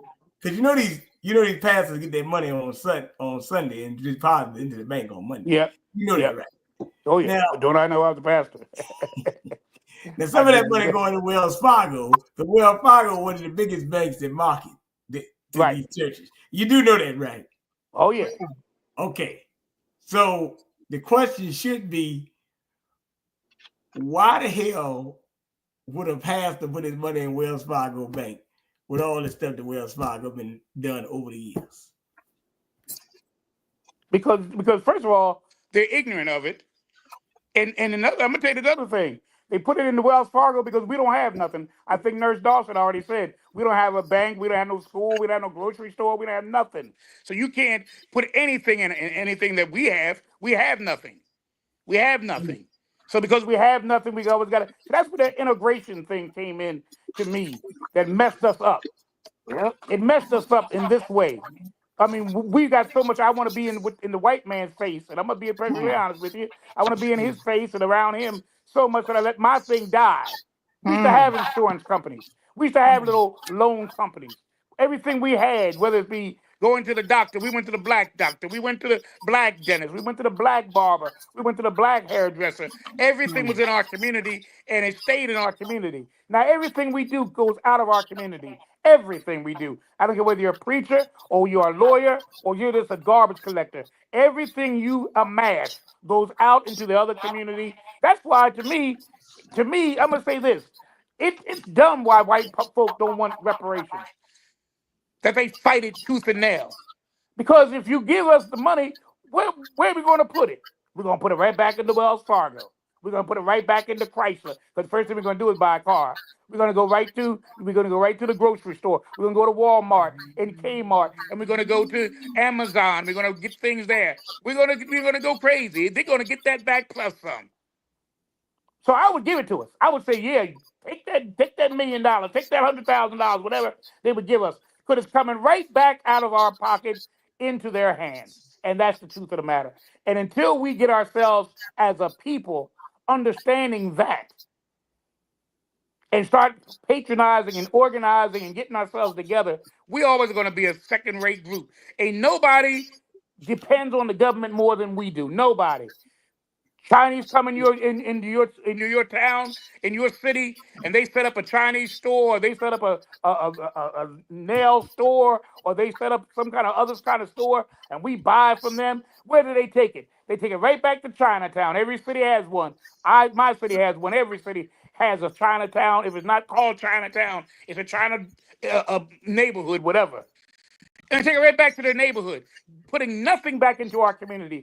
Absolutely nothing. The same with Latinos. Take it back to the Latino community. The same with Indians. Take it back to the Indian community. The Muslim, take it back to the Muslim community.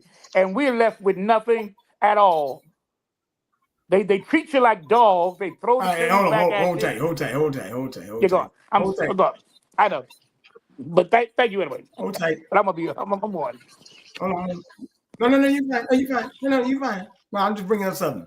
Say black churches in the U.S. raise an estimated $11.5 billion annually through tithes and offerings, right? So you say you brought it up, right?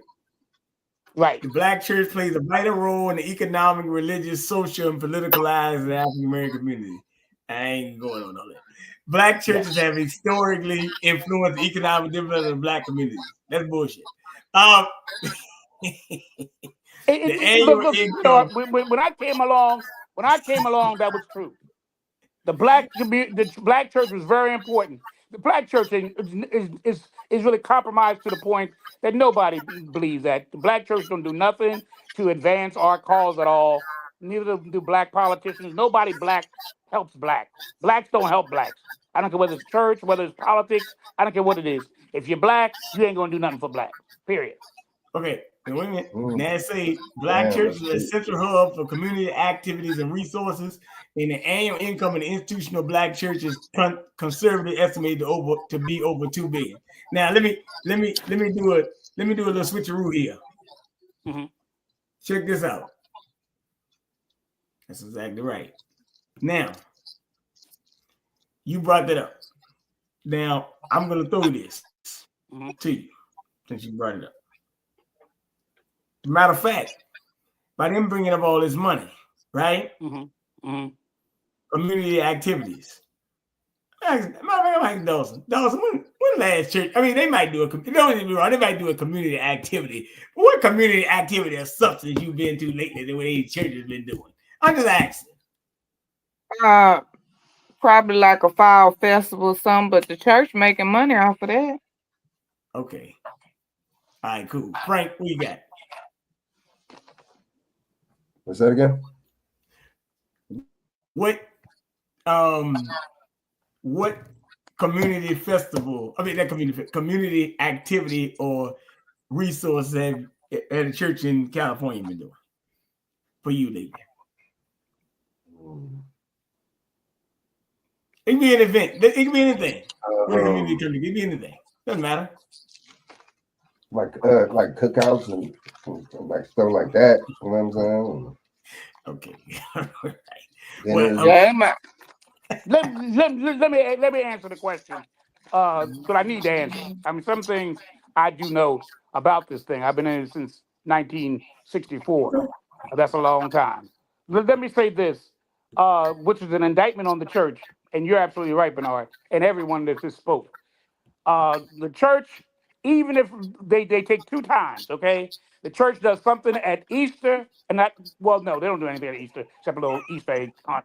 But let's say Christmas and Thanksgiving.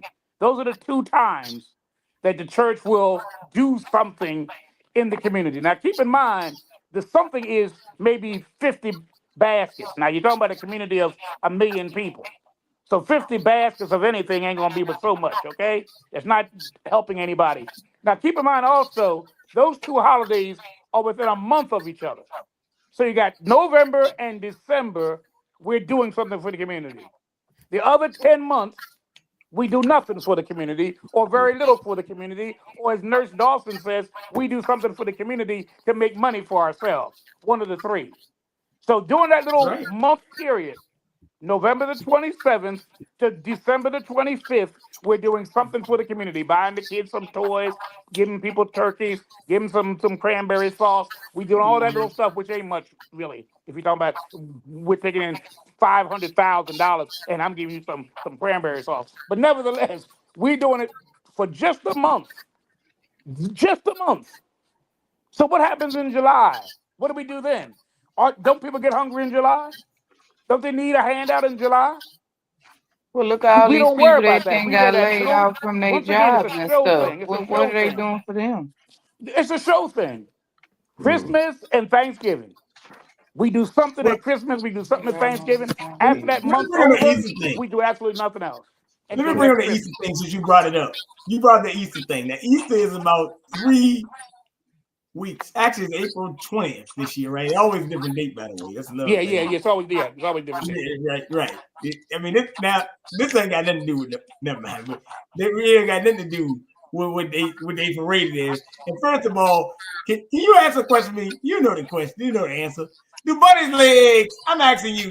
Do bunny's legs? No. Of course not. Of course not. So why are we going with this damn facade then? Well, is there a little fat man that comes from the North Pole? What does that got to do with Christ being born? What does that have to do with Christ being born? A little fat man coming down the chimney. What is that? In fact, I've never seen a chimney, so I don't know how he gets down to everybody's house. He always comes through the chimney. I never had a chimney, so I don't know how he got to my house. But nevertheless, he got there. Why don't we goddamn jump his ass if he come through a chimney? Because you come through my chimney, I'm jumping your ass. What kind of chimney is that?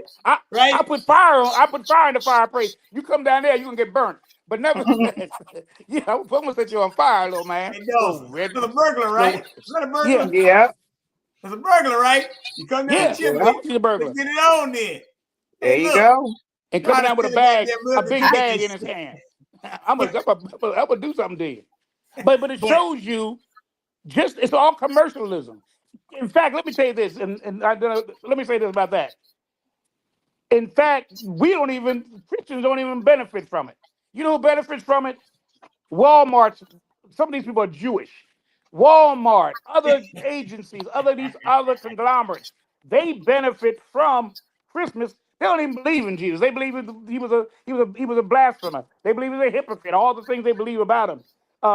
but they get the money from it. And we are dumb enough to say, let me go to a store that's Jewish. I think we need to, I'll be honest with you. I think, in fact, I think I'm gonna do that. I'm gonna list the stores that make the most at Christmas time and see who really runs that store, who owns that. Wait a minute. Store. Wait a minute. Actually, we're not- you're 100% right, because it was years ago. I was with my buddy and we was watching. He had showed me something. It was a Jewish guy on there, and he said, man, you got it lit up here like Christmas. He was like, you almost make me want to believe it. What he was telling you is they don't believe it, but they're gonna make money off it while they don't believe it. Yep. He said it. Wow. And we patronize it. We go in hops. As we go in hops, they get richer. They're making fun of us, actually. They're making fun of us. Yeah, they laugh at you. That's right. They're making fun of us. We don't even believe in this Jesus, but we'll make $1 billion off of it. We're gonna make money off of it. Well, we're gonna make money off of them. And we'll have a little Santa Claus up there. The kids will sit on his lap, which is a pedophile kind of thing. Sit on his lap, get him a little excited, and we get some more money. Straight P. That's why them kids be. That's why them kids be crying when they sit on Santa Claus' lap. Yeah, they don't like that, man. I ain't never had my son sit on no Santa Claus. I be goddamn.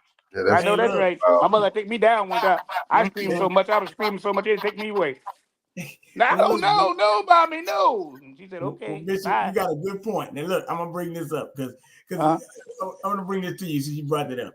Now, I can't remember how this thing went. I can't remember. Did you do it? Did you have to pay to sit on Santa Claus lap, or did you do that free? I don't know how they did it. Oh no, you had to pay. You had to pay. You had to pay.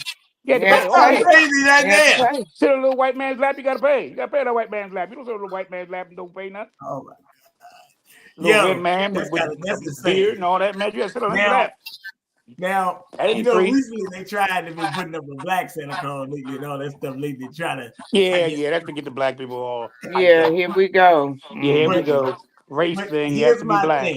Here we go. When I look at Santa Claus and I flip those words around, I see the word Satan, right? Of course. Come on now. Come on. But with a little red, Rudolph had a red-nosed reindeer. Right, all that other nonsense. But Santa Claus is dressed in red, isn't it? Isn't his costume red? It sure is, right? Yep. Definitely Yep. red. Now, costume red. Now, all these Come on nice now. DIBC around here. You know, I see deer sometimes when I riding and stuff like that. I took a picture of one day, sent in Dawson, but I got a question. I ain't never seen no deer flying on no damn sled. So I know when I see them deers and I come walking in the woods, either them deers gonna look, and then you come too close, the fawn's gonna run. Right? That's right. That's how I was too. Flying nowhere. I never seen him fly anywhere. Nope. Only flying, and we would run away from your ass. Yeah, that's right. Right? And if you run into a buck, that right. and you run into a buck with antlers, he might charge. That's right. That's right. But the fact, first of all, you got to be really good to even get that close to a deer. So the fact that the man is riding around a damn sleigh with a damn reindeer is dumb as hell anyway. Now, don't make no sense. Don't make any sense. But here's the deal.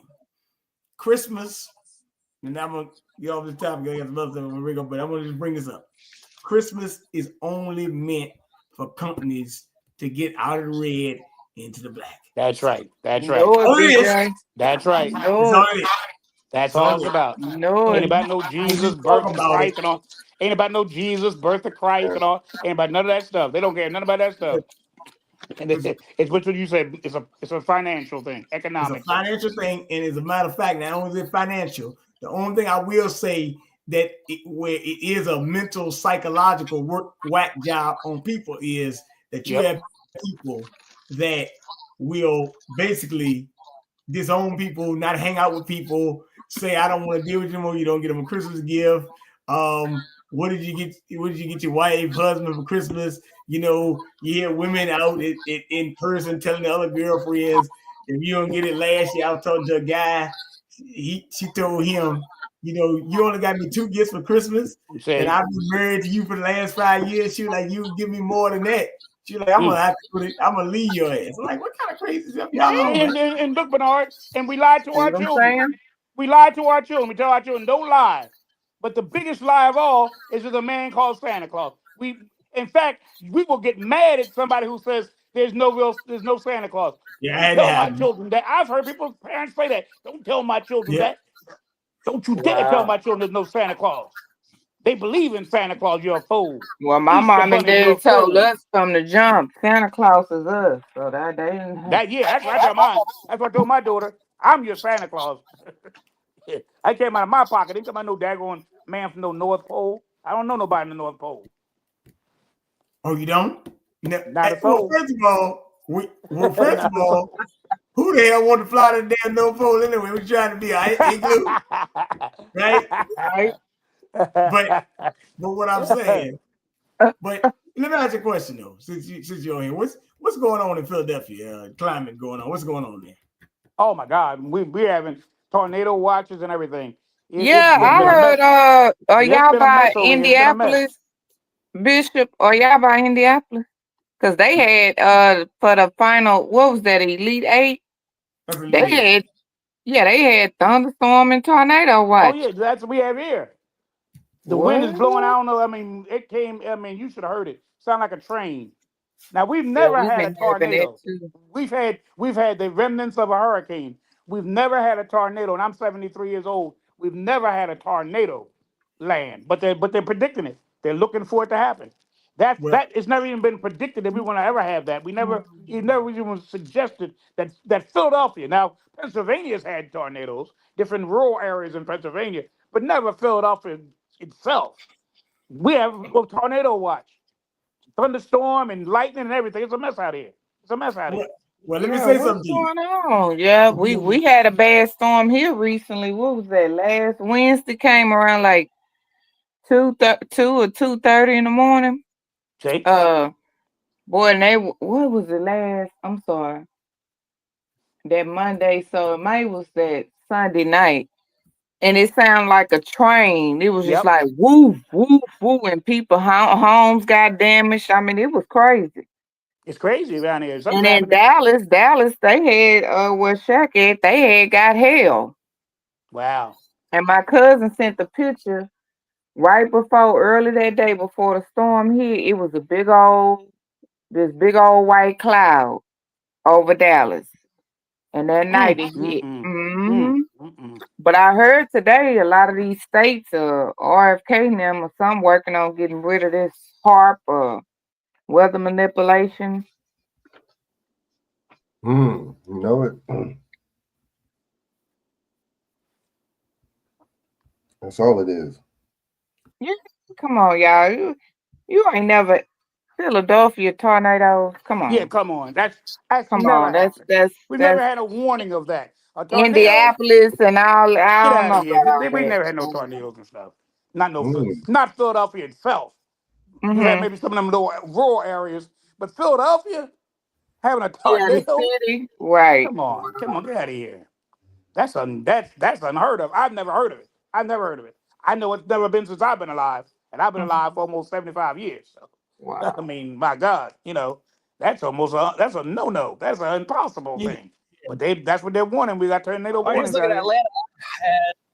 So did an earthquake happen in Nacogdoches, Texas?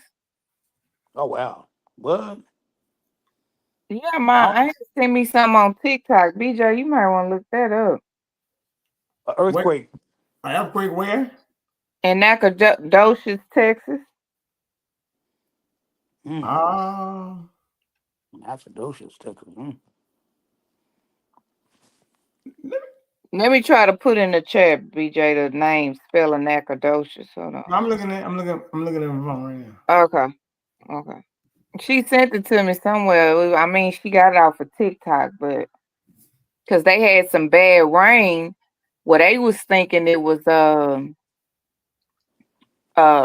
he said he thought it was just the thunder, but somehow they said it was an earthquake. And they said the earthquake that hit in I don't know. You know, you gotta watch stuff on social media too. Um, the earthquake that hit in what was that, Bangkok, Asia, India, or whatever. Yeah. I don't know. Did y'all see the picture, the video going around? I don't know if it's real or not. Where they had like a big old footprint in the water. Yeah, the beach or whatever. And they said they think that's what caused the earthquake. But the guy on the TikTok video that said it happened in Nacogdoches, they said somebody saw a foot in the water too. I don't know. I don't know. It's just we don't have earthquakes in Texas, but we did have one, didn't we, BJ? 3.5. It says a 3.5 earthquake in Lake Nacogdoches. Nacogdoches. That's it. That's it. That's true then. Yep. Okay. Wow. That's crazy. Well, And, as I, yep, the show, yep, 3.5 earthquake.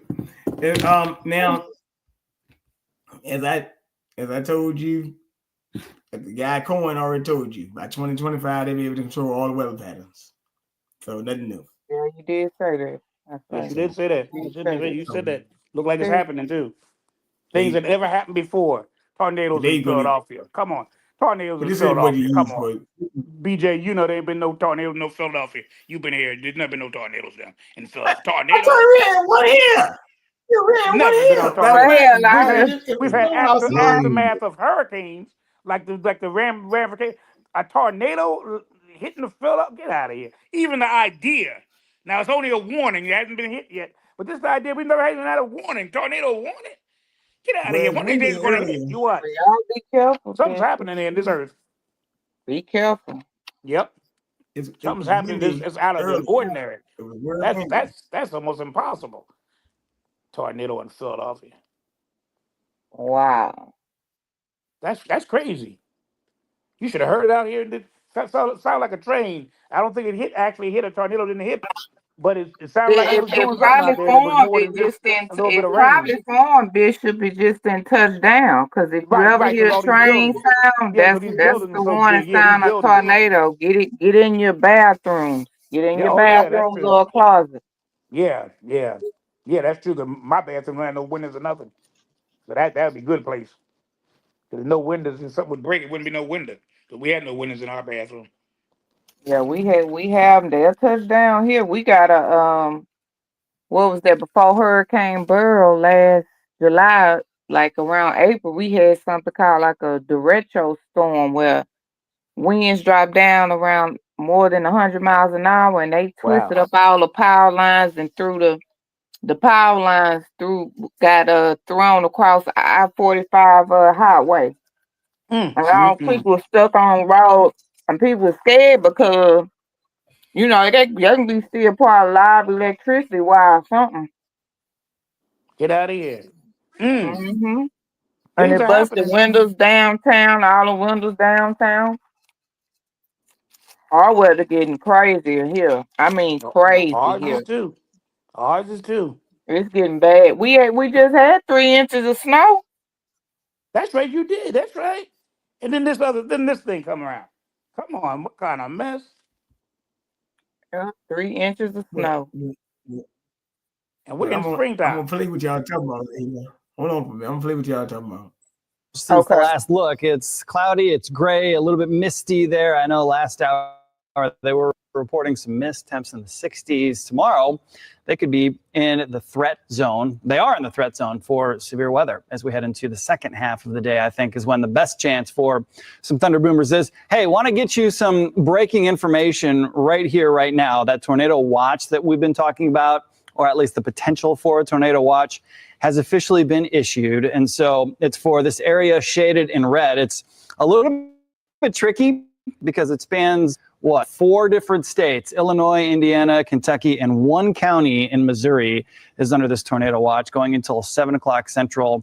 Mostly it's for Illinois and Indiana, but a few other counties there in Kentucky are also under this tornado watch. The greatest threat for severe weather will be damaging winds in this area. We're going to continue to watch that Now on to tomorrow, as this cold front that just fired up that tornado watch for that area right there, going to continue to push eastbound. And so that same cold front going to be a menace tomorrow all along the eastern half of the United States. You can see it right here lining up. So Atlanta, Jackson, Mississippi getting in on this. The Carolinas, I think, for later in the day. All right, let me say something about the Carolinas. Not only are the Carolinas having tornado watches, they're also having so-called wildfires, but that's not. Matter of fact, they said the wildfires jumped from North Carolina to South Carolina. So.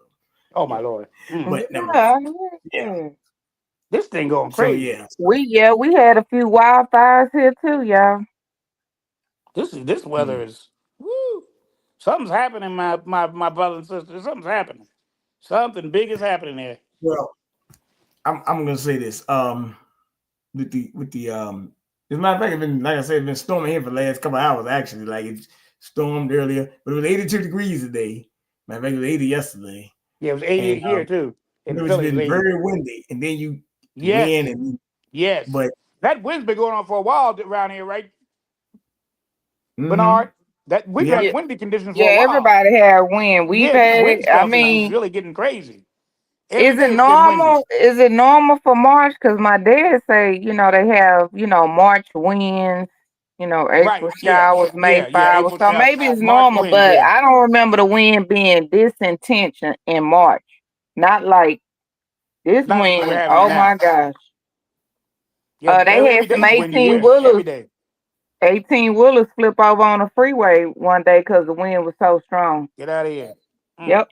I know a lot of trees and stuff and branches are falling around our place. Oh yeah, all the trees are falling over. That's correct, and that's what they say. They got to do something with the climate being messed up or whatever they spray in, because the trees should never be toppling over like that. That's what we have an issue with. The trees are falling over. Don't let no storm or hurricane hit like that last hurricane in that direction. A lot of people got killed by trees. Right. The roots just come up. Well, we can't. Well, look, here go the problem here. Check this out. You talking about trees. I'm riding through areas where I've been riding past all my life. Ain't no trees. They cutting all them trees down. Get out of here. Oh, get out of here. Really? Man, I done played like 4 areas in the last 3 Do weeks. they make y'all do they make them replant the trees even if they cutting in the bill? Because I know we got something here. If they cut the trees down, you have to plant, to build something, you have to plant so many. Like you can't just cut trees. I'm just saying here in Texas. But I thought it was a national law with Earth Day and the forestry law. I don't know, but I know here you cut some down the neighborhood, you have to plant so many trees. Well, they may do that, but I mean, first of all, they got to make these apartments or whatever they build in the area first. I know this is a whole big fucking field. They got to make these apartments first. See, they putting all these apartments up and mowing these trees down. So that's the big thing there. So I mean, so I got to find out who gonna have this apartment complex. I told you, these apartments around here. All you gotta go find that property owner. Be like, hey man, how you doing? Hey ma'am, how you doing? Hey, what you making? Oh man, we ain't got no openings. We already full. Well, you daggone, you ain't got a slab of damn brick on the damn yet, and the apartment complex are already full. Yeah, they said we already got people waiting, already on the waiting list.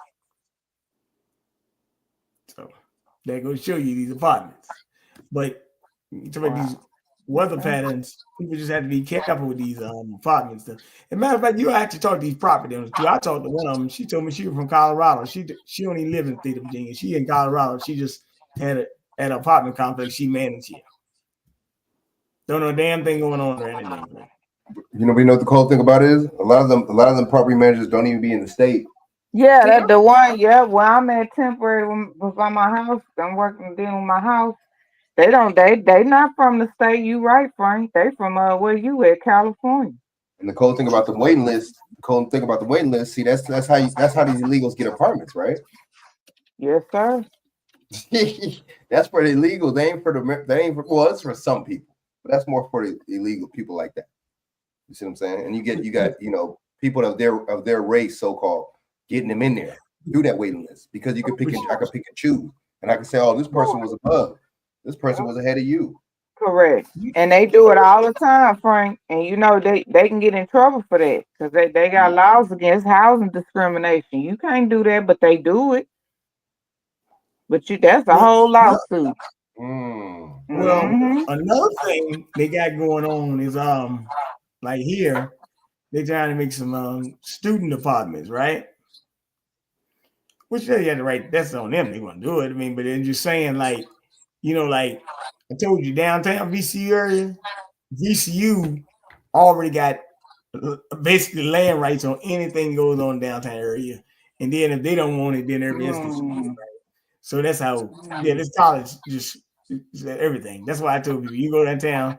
I mean, now look, they starting to give out parking tickets now. I think on Sundays. I know they're doing it on Saturdays. I got one on Saturday. I said, what the fuck? Wow. And they said back there, parking needs to be $15. Now it's like 40 something, right? Depending on what you're doing. Now, here's the deal. Well, I'm looking at, but I'm saying when you cutting down these trees and stuff like that, see, big problem. Like, I mean, I think you sent me a video last week.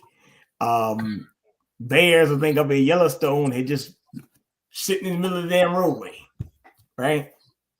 So anytime you cutting down all this vegetation, you can start seeing some animals out this motherfucker. Everybody to be an Animal Planet for real. I think we ain't been in before. Speaking of Animal Planet, Bishop, there was a guy who used to play in the NFL. His name ain't Michael Vick. I forget this guy's name. It's another guy. His name Johnson. They think he in his 50s. I think he's a running back or something. He just got arrested in a federal dog fighting case. I said, dang, they back to that again. What? Yeah. So they went and got another brother in dog fighting. I said, wait a minute, what about all the cock? Like Michael Vick? Like Michael Vick. Yeah. Michael Vick grew up an hour from me. He down there in Norfolk. He was at the tournament. He was at tournament probably about a couple weeks ago. Matter of fact, he was there. Now he about to run into a little bit of dose of reality though, because like I told you, dog, about the NIL stuff. Right. If them athletes, shine for him, they're gonna try to get him out their portal. Speaking of that, Deion Sanders. Wow. Speaking of that, I think Deion Sanders just signed like a $30 or $40 million extension in Colorado. Come think about it. Yeah. So. But yeah, so I'm just saying, like, but yeah, and Bishop, since you were in Philadelphia, that people in Philadelphia didn't like Michael Vick at first. Oh yeah, they loved him. We loved him at first. Yeah, we did. He was our hero, boy. He came in here like a windstorm. He was all fast. He did all stuff that we hadn't seen in a good little while. Yeah, he was much loved here. I still loved him. Whatever he did was, he ain't doing no worse than some of the other ones have done. So, well, they just wanted him to be the poster child of that kind of mess, I mean, they can. I tell you the truth, the press can really ruin you. I mean, for whatever they want to ruin you for. Somebody else could do the same thing, and they're on the good side because Michael Vick was a mouthy guy. He was confident, and they hate confident, black folk. That's why I don't like you, Bernard. Remember. Now think about this. Think about this now. Now, Bishop, I'm gonna tell you something. Because I actually had two guys from the same area that was down. Vic came in 2009, but y'all actually had Allen Iverson from Hampton, Virginia. Right. From the 76ers, right? Yeah, and Iverson. Well, I know guys. First of all, they used to hang out Iverson, play ball with Iverson, and all that. But Iverson, I mean. You ever been to Iverson person? Iverson, I don't give a damn what you're. It's not no damn 6 feet tall. Iverson might be close to 5'10", 5'11".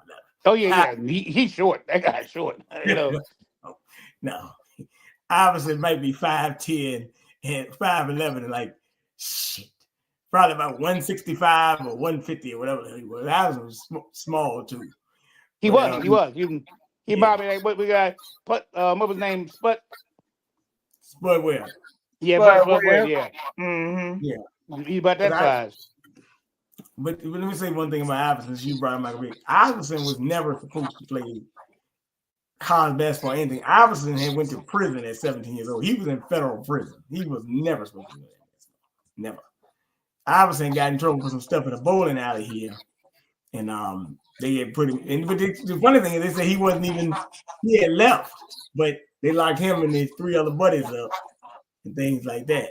But the governor of Virginia, Doug Wilder, pardoned him at the time.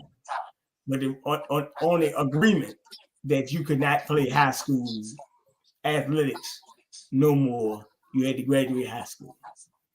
Oh, get out. Is that right? Yeah, that happened in 1993. That's good. Made him make sure he finished school. Okay. Yeah, and then he happened to go to Georgetown and he Okay. left. You go I tell you, Hampton and Newport News, back in the 90s, that was some rough times. I mean, it's still kind of rough in that area, but not that good. But you go back, people know where that bowling alley is, and that happened like 30-some years ago. But right. But I'm saying Iverson, I think he's like 49 or 50 now. But I mean, I think they made a street in his name about 2 years ago or something like that. Yeah. Oh yeah. He was popular. He really was popular. But yeah, he I like played Iverson. for the Eagles, Philadelphia 76ers. So yeah, it was Yep. good. But I would say this to you, since you're in Philadelphia, Dawson in Houston, Frank is in California. Let me say this before I go. Since you're talking about all these weather events, everybody needs to know where their local fallout shelter is in the case of emergency. You're right. That's true. But I don't even know where mine is. Yeah. So I don't know where I wouldn't even know where to go. If something would really happen, just like you're saying, like something really be devastating, I wouldn't know where to go, really. I would go just like I'm gonna do what like Nurse Dawson said. I'm going to my bathroom. I'm going to my bathroom. That's where I'm going. Yep. I'm going to the bathroom. I mean, because the thing is, when you get here, Houston got so many people. We got over 4 million people. So the best thing, what most people do, they just evacuate. We go up, Austin, go up Dallas, Waco, our family. Okay. Unfortunately, we don't have. We just don't have enough room for all them shelters. People to be in. Yeah. But well, I'm just saying, people just have to, like remember this. I always say, Bishop, the resource is you. You just got to be resourceful. Your resource could be you in the end. So, right. What I'm saying, people just have to know where the resource is at, how, and but like I said, let's be real. I mean, let's be real. I mean, literally, really, in this day in life, who the hell? I mean, you got next door neighbor you can't rely on. You might have a person in your family you can't even rely on. You're like, what the fuck is this shit, right? Ain't that the truth, BJ? You got that right. That's true. So, island of your own.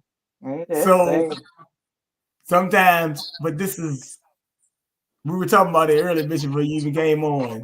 And we were talking about, the teenager threatening to kill a mother over the Wi-Fi and yes, Lord, today. But see, wow, you got a mind that's that patterned, right? So deal with something like that is wild. But back in the day, let me tell you something. You wouldn't even thought of doing nothing like that to your parents, boy. No.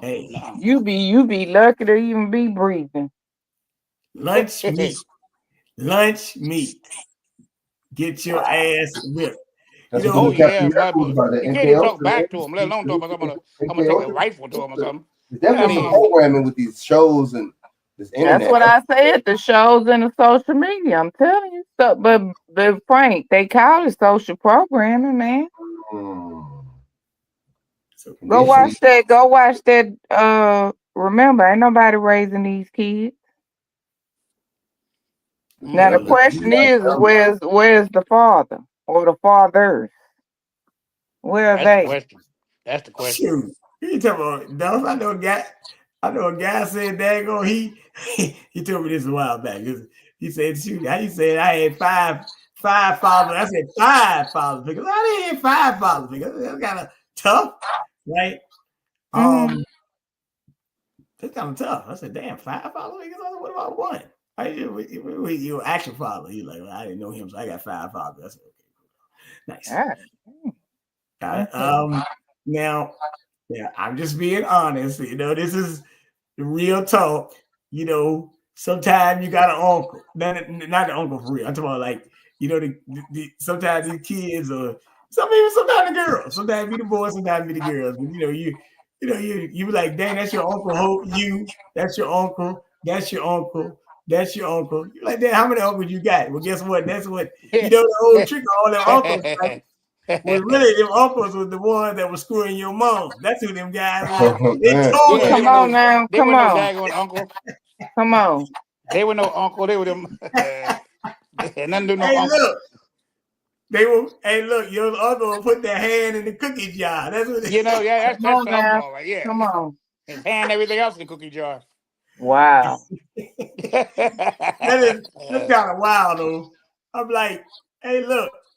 Cause I was like, we were joking one time. Me and the guy was joking. I said, damn, if them all your uncles, there was a whole lot of incest going on. He said, man, you know what? He said, that's the most crazy thing. He said, that's the most crazy thing for women to tell you that's your uncle. And these guys, That's your uncle, yeah. around with. And it'd be multiples too. Well, I wouldn't be surprised. Now, Bishop, before I go, I want to bring this up. So we brought up a statistic earlier. They say 45% of women would be single and childless by 2030. And I said, now, where the hell they get these numbers from, right? The first part. Yeah.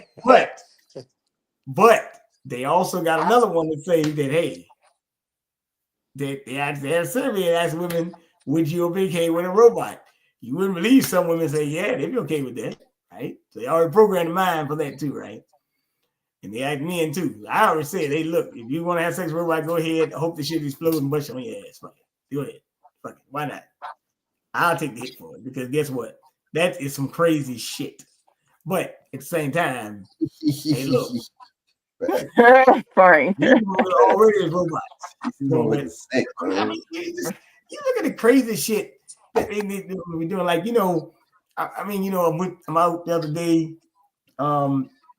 Just sitting there talking, you just asking people like, what the hell is going on? And people, everybody's so crazy, motherfucker honking a horn at the light and stuff, because people don't, the light just turned green. Can you calm the hell down, right? Not at me, but at somebody else, right? All these accidents, right? And you just sitting there saying, what the hell's going on? But you got to understand, people are heightened to learn, right?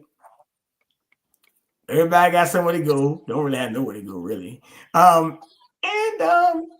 If you look at it, and Dawson brought this up in a conversation. And she was bringing up, what's the girl name? What's this lady name? Oh, Miss Rashad. Miss Rashad. That's her name. Felicia Rashad. That's her name. Right. Yeah. Okay. Now, that was kind of interesting because she was bringing up the way women be dressing or something like that. And I'm looking at, well, you're looking at how these women dressing these days, right? I mean, let's be real. What's the difference between looking at a hooker and the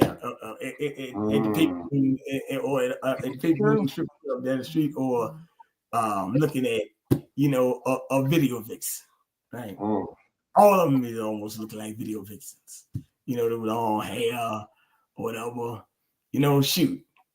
I met me one last week that out, in the mall, just sitting there and happened to bump into her and by mistake. And I said, excuse me. And I said, excuse me, ma'am. And me and my nephew walking or whatever. I said, damn. I said, I looked at my arm and stuff. They said, damn, I got some glitter on me. Right? Like, so I said, when we walked back, I looked again. I said, damn. And I was joking. I said, she looked like a cartoon character. Oh, my. Wow. Oh, wow. The eyelashes was like out here, right? Eyelashes out here, right? Got the nails. And of course, that long Brazilian weave, that I'm talking about. There it is. There it is. There it is. That one kind of tall, too. She was at least like 6 feet, right? got the little man. I mean, I look like a woman, but I'm just saying, I'm just saying, just tall, got they got them heels on or whatever. But I'm just sitting there saying, I mean, I understand it's 80 degrees and all that, right? Right? But then, but like I said, you go to a mall, you go anywhere, they drop it like it's hot. It don't matter where it's at right now. I mean, fair game, man. Fair game. Take your pick, right? Hey, look. I was about to say, they letting you know what time it is. Hey, look, Dawson, you remember that word you say that you said your son said pull up? They call it Pull up. Pull up. Hey, pull up, man. EA Sports. You in the game. Just be out. You in the game. Hey, look, it ain't like John Madden, baby. EA Sports. Hey, that's all you gotta do, man. Hey, you remember John Madden, don't you, bitch? You remember John Madden. You know I know him. Yeah. My he's boy. in the game. But that's right. Hey, look, that's why I say don't get in the game if you can't take the heat there. You know what I'm saying? If you ain't in the game, don't take the heat. Right? Right. And I looked at it because I looked at the date and when this happened. No, listen, I realized a lot of things happening. I had to get into all that probably tomorrow night on that. But what I did realize that these ain't regular women that was, in these chats, really for the most part. See, they got these social media agitators, and then I guess Alicia Rashad said that everybody jumps into it. You look up to some of these women that's on there. Some of the other women got profiles. They probably got IMDb's too. But I realized with the content of what they were said about the women dressing like that, and I looked at it, I'm like, well, I mean, it ain't no different than anything that anybody would say, right? To me. But I looked at it like, hey, I mean, when you look at the typical woman in a music video today, what's the difference between looking at her and looking at the one that when you walk outside at 8 o'clock in the morning, you see. This is even happening in office now. Hey, look, it's 80 degrees, though. So, back in the day, you see them, them nice legs, them nice legs and stuff like that. Shoot. Now, I can't see what the legs look like because they got so many tattoos on the damn legs. So it is what it is, right? That's true. Now, my thing is, and I would say this, I guess the tattoos look great when you're young, but when you turn 60 or 70 years old, you're a walking tattoo boy. That look kind of crazy. Right? I mean, let's be real. And then, I know girls I used to mess with. Tattoo, this phase when they used to put the main tattoo name on the neck and all that stuff. And then they break up with the guy. I'm going to cover it up and put another tattoo on. This is some crazy shit. Right? But that's how it is, right? Me and my man, we got matching tattoos. I got my name on his name on me, and he got his name on. Like, what? Like, I mean, all types of wild stuff. The foolishness, But it's not just that now. Now, Bishop, I'm gonna ask you a question since you're the oldest one on here. Have you ever seen this? I mean, you got the ones with the 2 earrings in the ear now. I'm out laughing. We got a girl with a star on the damn face, cheekbone. I'm like, the hell's going on right here, right? I mean, in your 70 plus years living, did you ever expect to see some stuff like this? Nope. Nope. Simple answer. Not a bit. This is all new to me. I tell you. The way this world is now, there was the first transgender person I've ever seen. What was her name? Jorgensen. She was from Sweden. She was the first one that I ever saw that did that sex change thing. And people that was not a popular thing at all. People looked down on her. She couldn't get gigs because she was at one time very popular. When she was a man, she ended up being a woman. Your boy, he another one that changed from being a man to a woman. What was his name? The sportsman, the swimmer. The swimmer, what was his name? Bruce Jenner. Yeah, Bruce Jenner, right. Yeah. Changed his gender. But these things were just something no one did. I mean, no one did. Then you got these young children changing their gender. That's a no-no.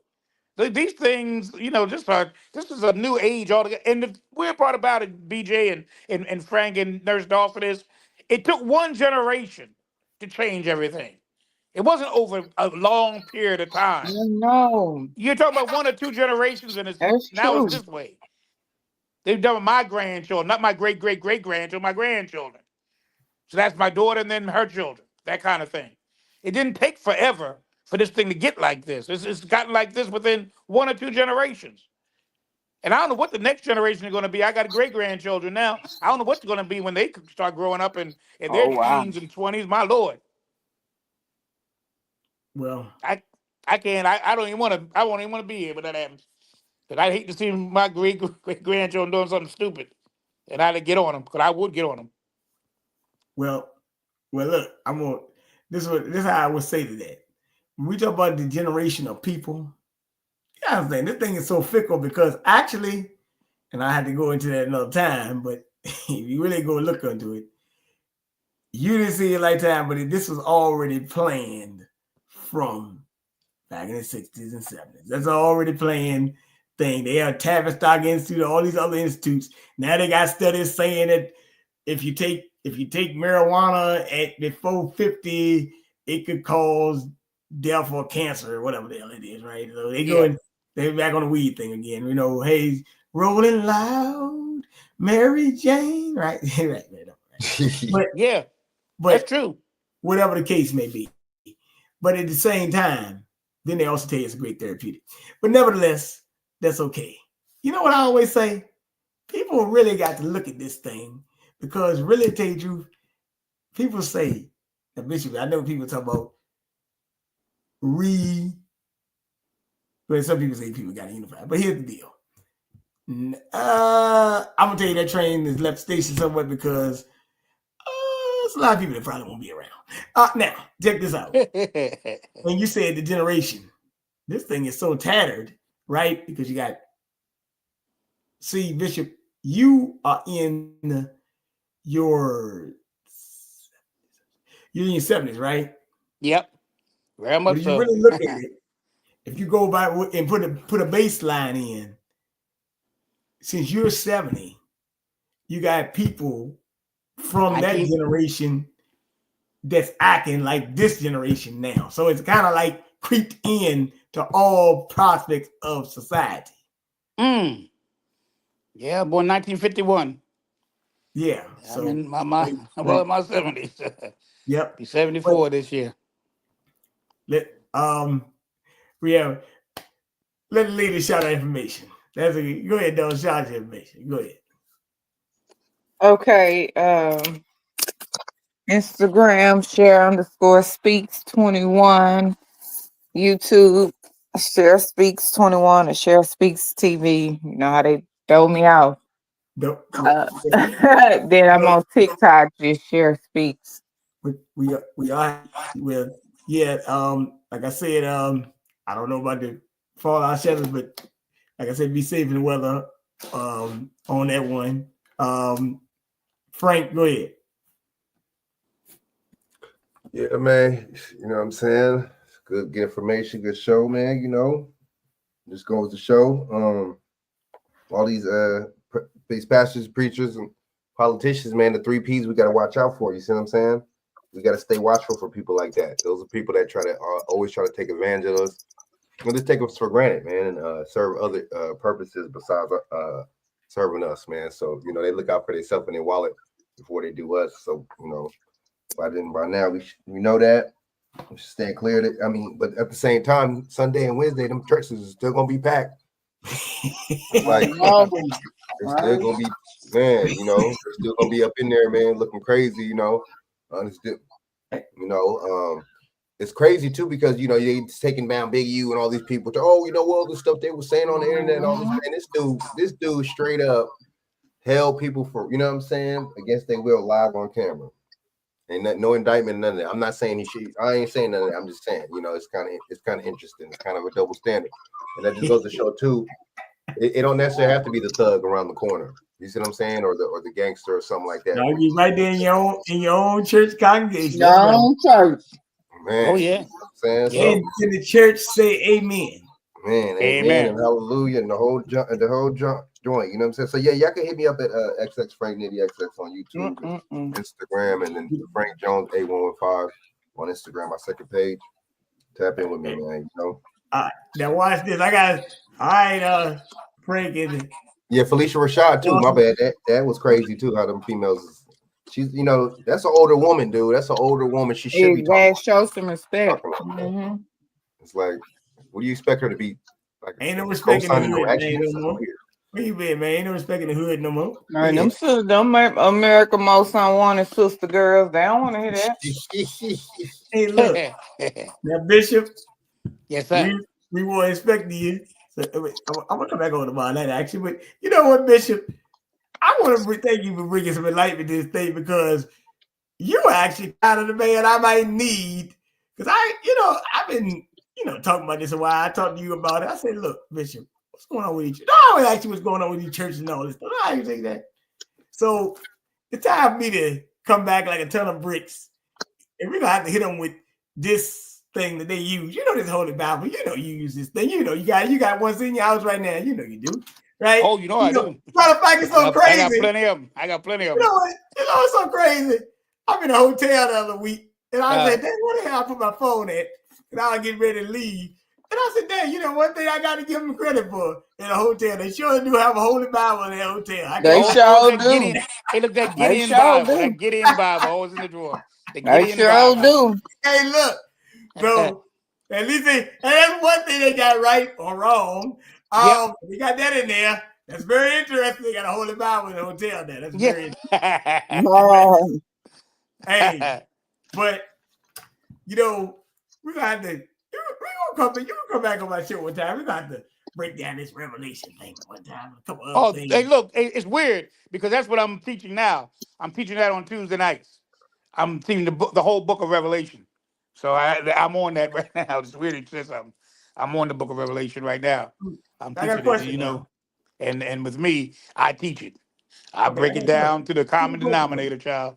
Break it down to the common denominator. I even got, so, I'd be happy to talk about that. I can talk about that with proficiency.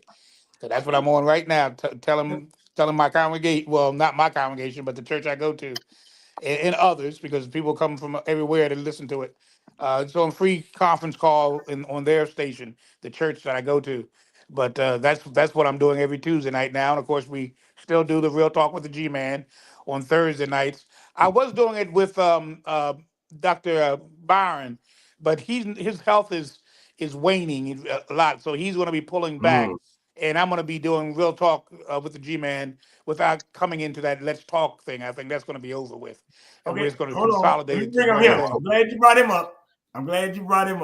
Okay. I'm glad you brought him up. You sure his health waning, Bishop? Because he sure be burning up Chak every time Trump do something. That dude, I don't respect people like that. If you don't times a day. I tell you the truth. If you don't want to come on, see, he don't like y'all because y'all agree with Trump. Be a man about it. God dang. Yeah, he doesn't. He don't kill himself, Bishop. Worried about Trump. He don't kill himself. Worried about Trump. I straighten him out a lot of times. Straighten him out about this Trump thing. Yeah, that's why he ain't coming on your show no more. Now, Bishop, I'm just gonna be honest with you. Look, I'm be honest. That might be your guy. But one night he was on the phone, and I kind of did hammer him, and then I didn't know about anything about his health. Right? I kind of did hammer him, just letting you know. Hey, I told you crazy. I kind of did hammer him. Yeah, he talks about you, Bernard. He's talked about me about you and your confrontations. You and Frank and Chak. He talked about all three of you guys. I think he talked about you too, Nurse Dawson. Oh, he hung up. He heard up and got off the call when I finished with him. And now he's in a thing with Judge Brown. Now they had a big row last week. Wow. That man got a problem. He wanted Judge Brown to come on the show, but after Judge Brown took a stand on something, I forget what it was, but he took a stand on something that they really were diametrically opposed to each other. It was a mess. But nevertheless. Oh, wow. Well, me personally, wow. I ain't gonna talk to you but one time about it. I didn't know when he talked about health and all that, so I just told him, bro, you might need to take a chill pill. But whatever. But I didn't know he even talked about me because after that, I let him go. But hey, man, it's so be it. I really don't give a shit, really, right? Hey, look, man, it is what it is, right? but that's okay. I mean, because I It was don't nothing derogatory. It wasn't nothing, but he did say that you were at odds with, you weren't looking at things eye to eye, put it like that. That's basically what he said about everybody. But I don't know where they come from, that kind of thing. Because I think this and that, and I said, well, people have different views. You and I always argue about something. Him and I argue all the time about things, because I disagree with things, and I will tell you I disagree with things. Virginia. I love the man, but Richmond, Virginia. You can tell him that, right? 27. I grew up on 2700 block. I will do that. Richmond, Virginia. But nevertheless, that's fine.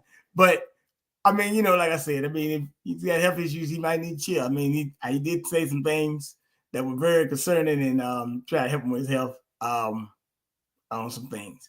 So like I said, I wish he's a good man. He's a good man. He's a good man.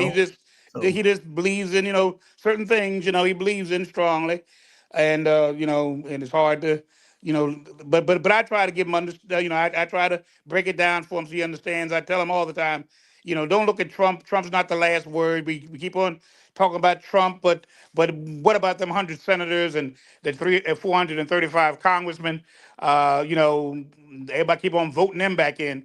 And they're doing more damage to you on a regular basis than Trump ever will do to you.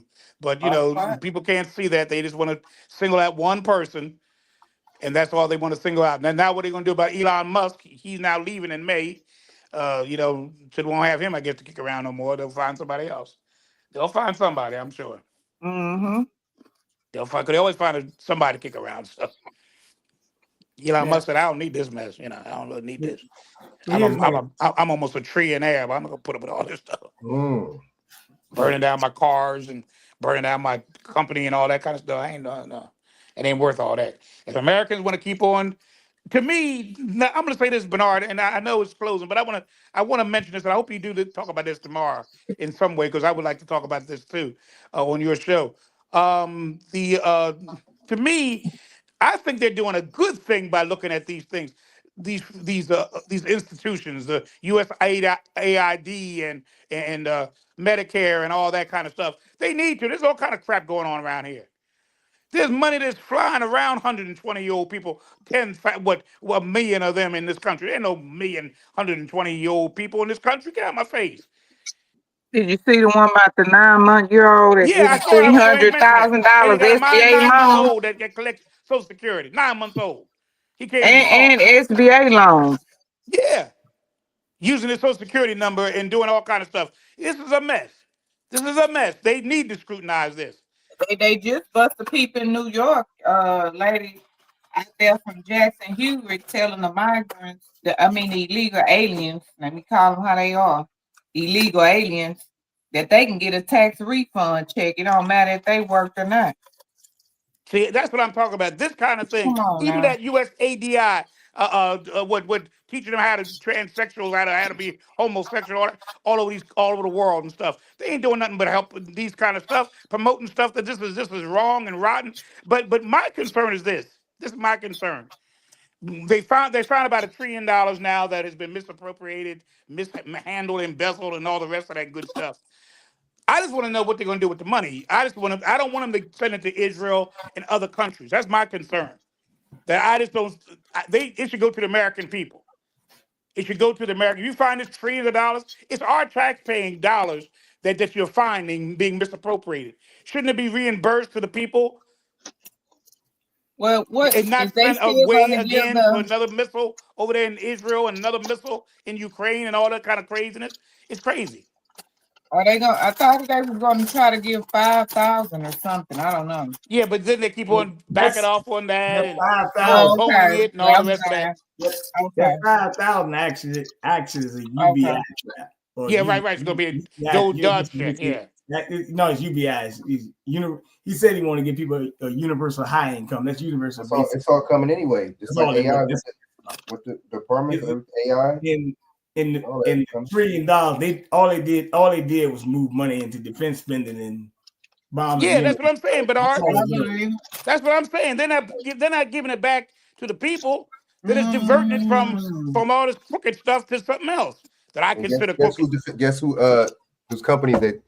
Why? How come they're not audit? How come Elon's not auditing his own company? Why is he not auditing his? What? His, But his, it's like this. Like I said, the whole thing contract. is kind of like a limited hangout because it's just a CIA program they're running where they give information, but they're really carrying out the same agenda on the back end. That's why I call it a limited hangout. They showing you stuff, but they don't mind showing you because some factor they're gonna put it and put it in the other areas.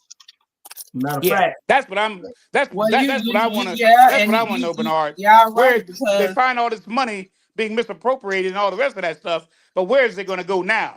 Shouldn't it be sent back to the people that have paid their money and then they use it for these misguided things? Shouldn't they get their money back? That's what I would do. It I look like think it should when be you tear stuff down and you reimbursement. don't have no plan behind it, that's kind of suspicious. You got to watch this for stuff. Like that. Exactly. Well, wait a minute. No, wait a minute.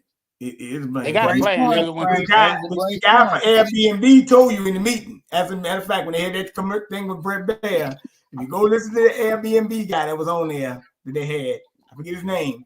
He said they want to make. What's his name? No, I said I gotta watch that. But I read that article with him with the Airbnb guy. The Airbnb guy said he wanted to make Airbnb like an Apple store. Yes. Correct. What? So that just means they want to digitize everything and put it in a digital database. That's what he basically. And they're gonna start with the retirement funds, I think, for federal workers doing it. Why you think Elon Musk is gonna leave? Why He not? gotta work on that. Mm-hmm. You gotta work on that. So that's what they're trying to put it in digital thing, including with this. And they Well, Elon told you, you saw his shirt, BJ. It said tech support. Come on. Yeah. You see who on the team. You see who we got on this team. Yep. I think about it, Trump got the three of the most tech gurus right now out right now. He got 3 of them on his side. You see what I'm saying? Right. He got 13 billionaires, you know what I'm saying, his cabinet alone. You see what I'm saying? Yeah. A lot of this stuff is just for scapegoats. You see what I'm saying? Just like they put if you notice, him and Biden both put tariffs on China for a reason, to corner the market for these EVs, to keep Elon Musk and them millions and trillionaires. You know what I'm saying? Money. They got EVs for $10,000. They got electric cars for $10,000 in China. But see, They sure do. With the car thing. Now, I know he brought up something about the people. I said these are paid actors because really, to tell you the truth, you got to do pull up is vandalism gonna make insurance on Teslas go higher. They actually got an whole article that made the insurance prices on the car going higher. Yeah, and for people doing it in different states like that, that's definitely crisis actor. Who has the money and resources I to saw do that? a guy with Tesla today, but the funny thing he brought up Soros. Well, excuse me, Donald Trump secretary works for Soros. Is George Soros' right hand man. Hedge fund manager, billionaire. Protege of Soros for 30 years. Which one is BJ? Who is that? Scott Benson. What? Yeah. I send you all that. That dude is. Matter of fact, not only him, the previous Secretary of the Treasury, what's his name? Mnuchin or whatever. He was him and George Soros worked together to collapse all them banks in California. That's why I got that stance. The stance I be having, because it's like it's all interchangeable. It's like a transformer. They could be a Democrat when they want. Scott Benson is a homosexual gay man with a child. I think he like a Buttigieg type. It could be any religion. He Buttigieg. Yeah, that's him. That's the gay one. Got you. Okay, I know you're talking about. People, you could be any religion, any political party, anything. That lets you know it's all staged and they're all working together. You know what I'm saying? Straight up. You know, these people all know each other. We gotta be fools to think these people don't know each other. It's a trick. We gotta think these billionaires are gonna really, you know what I'm saying, have our best interests. I'm gonna bring up one thing last week. Because they brought up something. We just have to look out for ourselves, because this government ain't for us. What's his clown name that went to these Catholic schools down there in Miss Crockett? Oh my God. Yeah, Jasmine Crockett. Now watch this. Uh-huh. Well, my thing is, I know they brought up the thing about the comments she made, but I didn't really care about the comments she made because I looked at where she was speaking at. And I said, well, wait a minute, she's speaking at the Human Rights Campaign. That's the largest pro-gay advocacy group in the country. That's what she was speaking at. I didn't give a damn what she said. I looked at where she was speaking from and go look at she was speaking at the Human Rights Campaign. And remember, Trump made fun of that reporter, that handicapped reporter. Yeah, doing the campaign. Yeah. See the double standard?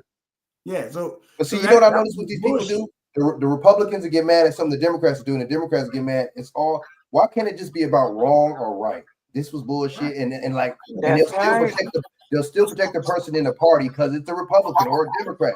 It's like, bro, you know what it reminds me of? Fraternity. Fraternity. Well, it may be fraternity. I mean, that's why. Well, they are fraternity. That's why I said. Like, I mean, you know, we got a guy. I was talking to a guy last week. I mean, he was talking to me about he didn't he liked Trump, but he didn't like him endorsing Lindsey Graham. I said, Lindsey Graham is pro-Israel just like Trump, so he's probably gonna back him. So I said you can't get mad at that, right? I don't know how long that's gonna last. Trump trying to keep back in Israel. I mean, a lot of people get real frustrated with these small hats, but okay. But you guys one thing. A big portion is basically evangelical, and evangelical Christians back Israel more than anybody. Or the Judeo-Christian, under that Judeo-Christian. That's what we call it, Judeo-Christian, which is kind of like a mixture of Judaism and Christianity together. Right. See, it's like the political party. They're all connected. Yeah, so that's why when you brought up Paula White is a Judeo-Christian. They the ones that celebrated Easter stuff. Bishop, you know about the Judeo-Christians. You know about them, right? Yeah, well, all of us all Christians are Judeo-Christian because we believe in the Old Testament and the New Testament. That's what Judeo-Christian means. You believe in both the Old and New Testament. Jews don't believe in the New Testament. Exactly. Christians believe in both the Old and New Testament. That's why it's so much bullshit. That's why it's so much BS. Oh yeah, certainly. We ain't that much. We're not that much enemies. People of the Old Testament, right? Aren't they supposed to be the people? Yeah, the Old Testament, right? The Jews of the Old Testament. But let me say this: the Jews of the Old Testament are not these Jews that are running Israel right now. Let's be clear. This is another bunch. This is not the same people. This is not the same. They wanted you to believe that's the case. They're not. These are European Jews that went from Europe to here. They're implanted Jews. They're not real Jews. They're not the Jews of Abraham, Isaac, and Jacob and the history of the Jews back in the Old Testament. These are not these same people. And they're trying to pawn themselves off as these same people because they're supposed to be the chosen people, God's people, So they want Israel back again. And like Bianchi would always say, really, their first aim was to get Uganda. They weren't even looking at Israel per se. But the Ugandese weren't going to be dealing with that foolishness. And so then they look to the old country, the promised land, quote unquote, of Canaan, which is now Israel, to implant themselves. So we got to get out of this idea that these are the Jews of the Bible. These are not the Jews of the Bible. They want to implant the territory every other. As a matter of fact, you know something else I just realized? As a matter of fact, they're trying to outlaw terms like settler colonialism and all this other type of bullshit. They don't want you. They don't want you to be saying settler colonialism no more and all other type of dumb shit. Like what kind of crazy? Yeah, it was colonialism. I don't care what you want to call. You can call it what you want to call it, but it was what it is. It was what it was, and it is what it is. You can call it by any other name. What did Shakespeare say? A rose by any other name still smells the same. Yeah, right.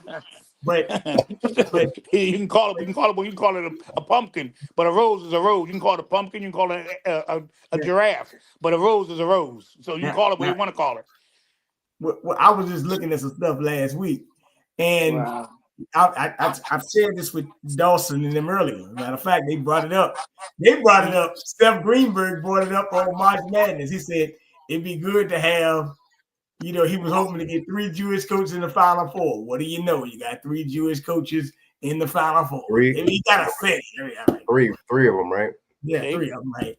And the only, I guess, brother is Kelvin Sampson from University of Houston. Go figure, right? And then we find this out on 331. Interesting.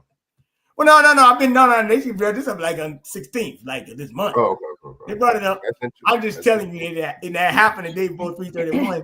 Also, did Muhammad Ali, somebody in his family die today? Yeah. Muhammad Ali? Not Muhammad Ali. Oh. Somebody like his family, daughter, or somebody. I don't know. I gotta look it up now. You mentioned that. Yeah, look it up. I think somebody Muhammad Ali family died today. And in that you mentioned that about the Final Four being Jewish.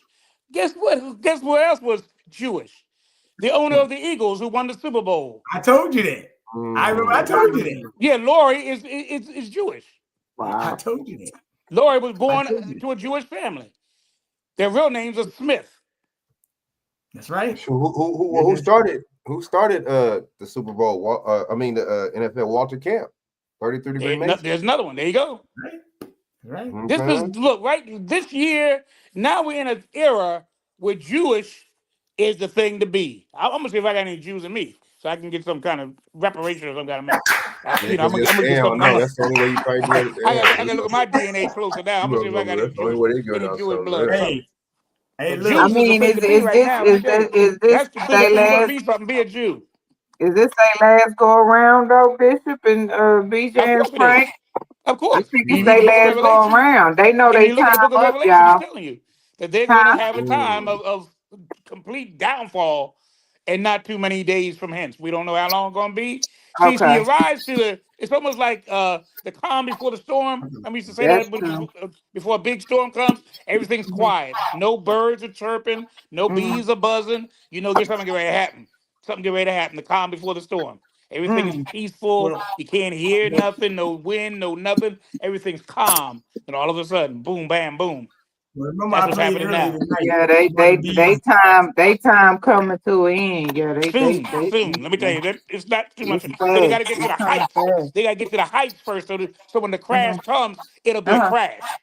So they got to get to the highest of heights. So when they do dash, they'll be falling from way up there down. Yep. Well, I'm gonna say this. Yeah, I just saw that interview with Kanye. Shaq sent. Oh my gosh. Yep. Oh yeah. You see the thing when Kanye doing stuff like I could see if he was doing that on some and teaching people, hey, this is not really. He trolling, man. That dude trolling, bro. That's why I don't like digging into shit like that. But it's just like you wearing that kick it. But see, that's not white. They took all that shit though. I mean, if he means it like that, I kind of see where he's going with it, but it's like, where are you going with it? Are you doing this for just to educate motherfuckers on this shit? Because all that shit is not, white man took all that shit. You know what I'm saying? The hood and the cane hat and all that, they took that from Spain. You know what I'm saying? The swastika, they took that from Ethiopia. Mm-hmm. You know what I'm saying? They took all the skinheads, took that shit from UK, from London. That shit wasn't racist. They made that shit like that. These motherfuckers, they didn't take everything. Motherfuckers take that. But see, I can't believe somebody like that to teach me history. I can't. Y'all lying about your own history. Yeah. Well, they don't have. Well, one thing about it, they couldn't find their homeland, so they found their way home somewhere else. Man. But nevertheless. Hey, Bishop, we want to say thanks for coming on. And thank you for having me. Thank you. It reminds me of the old days. I love being a part of this. I love being a part of it. When I saw the notification, I said, I gotta get on. You start talking about the church. I said, I gotta really get on now. Man, look, man, I gotta be on now. Well, thanks for coming on. Always a pleasure. Thank you. Thank you, sir. Like I said, I've been moving around quite a bit, but this week probably less moving around. So I'm gonna come back and do this again tomorrow night. Matter of fact, I might even bring up another church segment because I gotta do some. We gotta start turning the money chambers over on these Yes, we do. We do.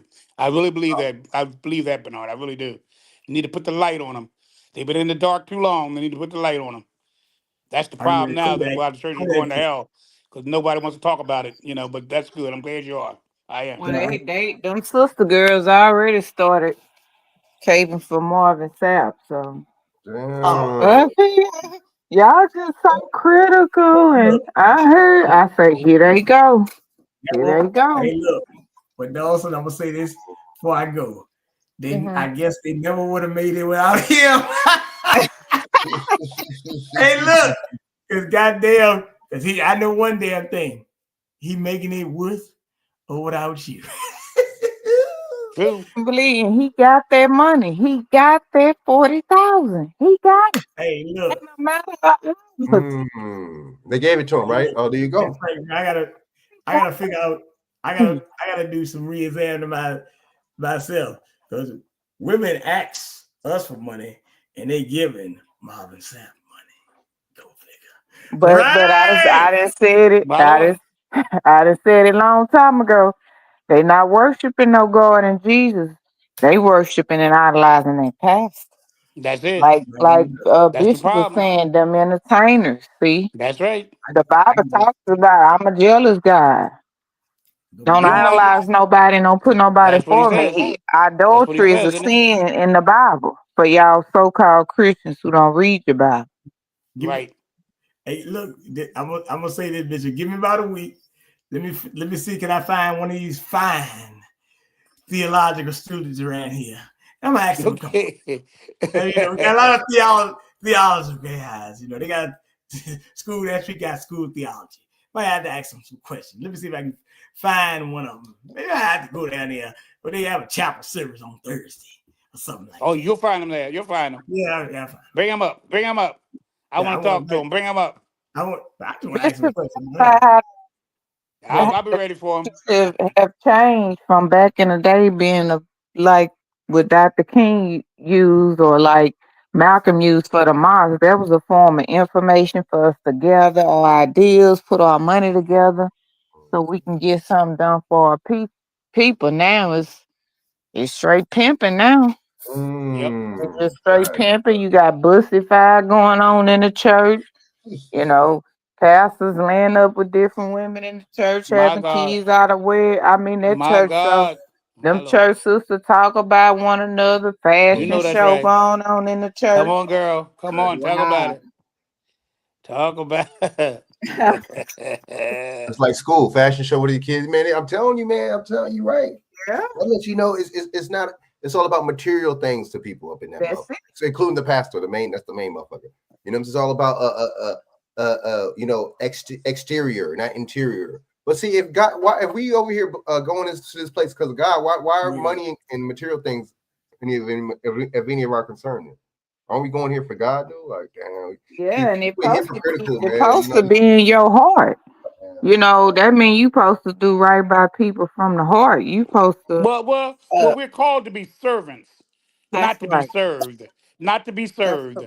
We're called to be servants. So that's where these Hollywood people get it mixed up. They're so used to being served as entertainers. Everybody got fan base and everybody loves them saints at their site and all that. They're used to that kind of stuff.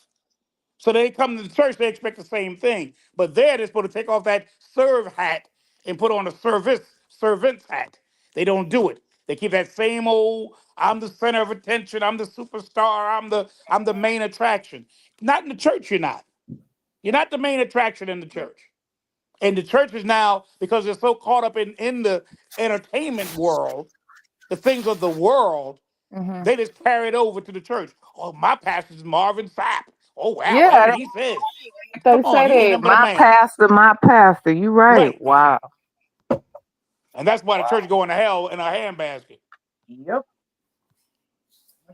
And that's a sad thing to say. I hate to say it, but it's true. It's I not think the church they had a even I study grew out up in. there. I like that, like over 1 million people lead a Christian church in a month or a year. It was some study out there. Islam is growing. Islam is Islam. growing like leaps and You bounds. took the Black folks going words. to Islam. You took the words. Yep, Islam is growing, and do you know a lot of them Bishop, BJ and Frank, a lot of them are buying up these Christian churches that have closed That's down. right. So That's a right. lot Tell it. of them Tell it. You better closed tell it. down after You better tell COVID, it. and they buying them up, and some of them creating schools, or creating mosques. Look the statistics up with that. I mean, you wonder why is something going on, Bishop, because you wonder why, because look at these countries like Europe, France, and the UK, and Yeah. the Muslims all over there migrating, and they letting them in. Oh yeah. I know, God, what's up with that, y'all? Now, seriously, like, have And you y'all know what I'm looked saying, into Nurse the? Dawson? And then you talk about people that used to be Christian, they're converting over. So you're talking about your own people in your own country that used to be Christians now are converting over to Islam. So you got Islam? that factor too. People that are converting that are in your own country already that used to be Christians, now they're converting over to Islam as well. But So you have this great influx of not just people coming in, but people that are already there changing their religion from Christianity to Islam. But at least Islam gives you some form of guidance in the culture. So the women can't dress a certain way, right? Oh yeah, that's right. They The have a men standard. have to be responsible and take That's care of right. the women in the family and the mosque, right? Right. I At least mean, that's the way it's supposed to be. But that's I know some jackleg I'm Muslims not. too. Oh, I believe you took the words out. My cousin, a lot of them friends, they are right. You supposed Man, to eat look, healthy, have a I diet. got They don't I do got none of nieces that. just like you, Nurse Dawson. I have nieces that they wear the hijab and all the garb and everything, and they they Mm. don't eat pork, but they drink, they cuss, they do Ooh. drugs, but they don't eat no pork. You think Allah is any more pleased with them if they were Christian and did the same thing? No. No, You got to live no. a certain standard. I don't care who you It's a are, standard. Yep, Islam, you right. Christianity, you have to live a certain standard. And just like you say, there's jacklegs there too, because I got people in my family, all they salip alaikum and da da da da da. Oh no, I Mhm. don't want to eat no pork. Pork will never touch my lips. Yeah, but you cussing out them same lips, cussing somebody else. Get ready to get in a fight. Come on Yeah, no, now, it's there's a something lot wrong with of that. them. Yeah, it's a lot of Muslim. One of my friends, her son messed with a Muslim girl. I think the lady may be pregnant, but she can't even come around her family because they real strict Muslims. Okay, You yeah, know, yeah, like they're strong. Yeah, they disown her because she had 2 kids out of wedlock, like see, with a yeah, dude, well, see, yeah, there. and that so she can't even go home, because that's how strict the Muslim culture is. Oh And yeah, they she don't play. The broke real she Muslims, broke out they of don't it, play. They don't and play. she shamed the family, so she can't go home and get no help with the kids or nothing. They don't play in their culture. Nope. They do not play. Oh no, Nope. they don't. Not the committed Orthodox Muslims. Oh no, they ain't Oh no, yeah, ain't yeah. no Her wiggle room family there. won't. Yeah, they disown. She can't even Oh come yeah. home. Yep. Well, thank you, Bernard, for having me on. I Yep. really appreciate it. I got to get ready to go on my CPAP machine now. Yep. But y'all take your time, man. Just relax. And word. and that'd be good. And good glad you came on. So thank y'all. Thank you. Y'all have Good a being good with night. you again, Will Nurse do. Dawson. It's a good Happy Frank, New show. always good Year. to be with you April guys. Fools, which is actually Happy Okay. New Year. Oh, show is tomorrow. Oh, yeah. Get ready for tomorrow. Okay. Yeah, child. We're gonna be ready. Well, Frank, go ahead, send the psyops in the messenger, Frank, because I'm sure they're gonna start.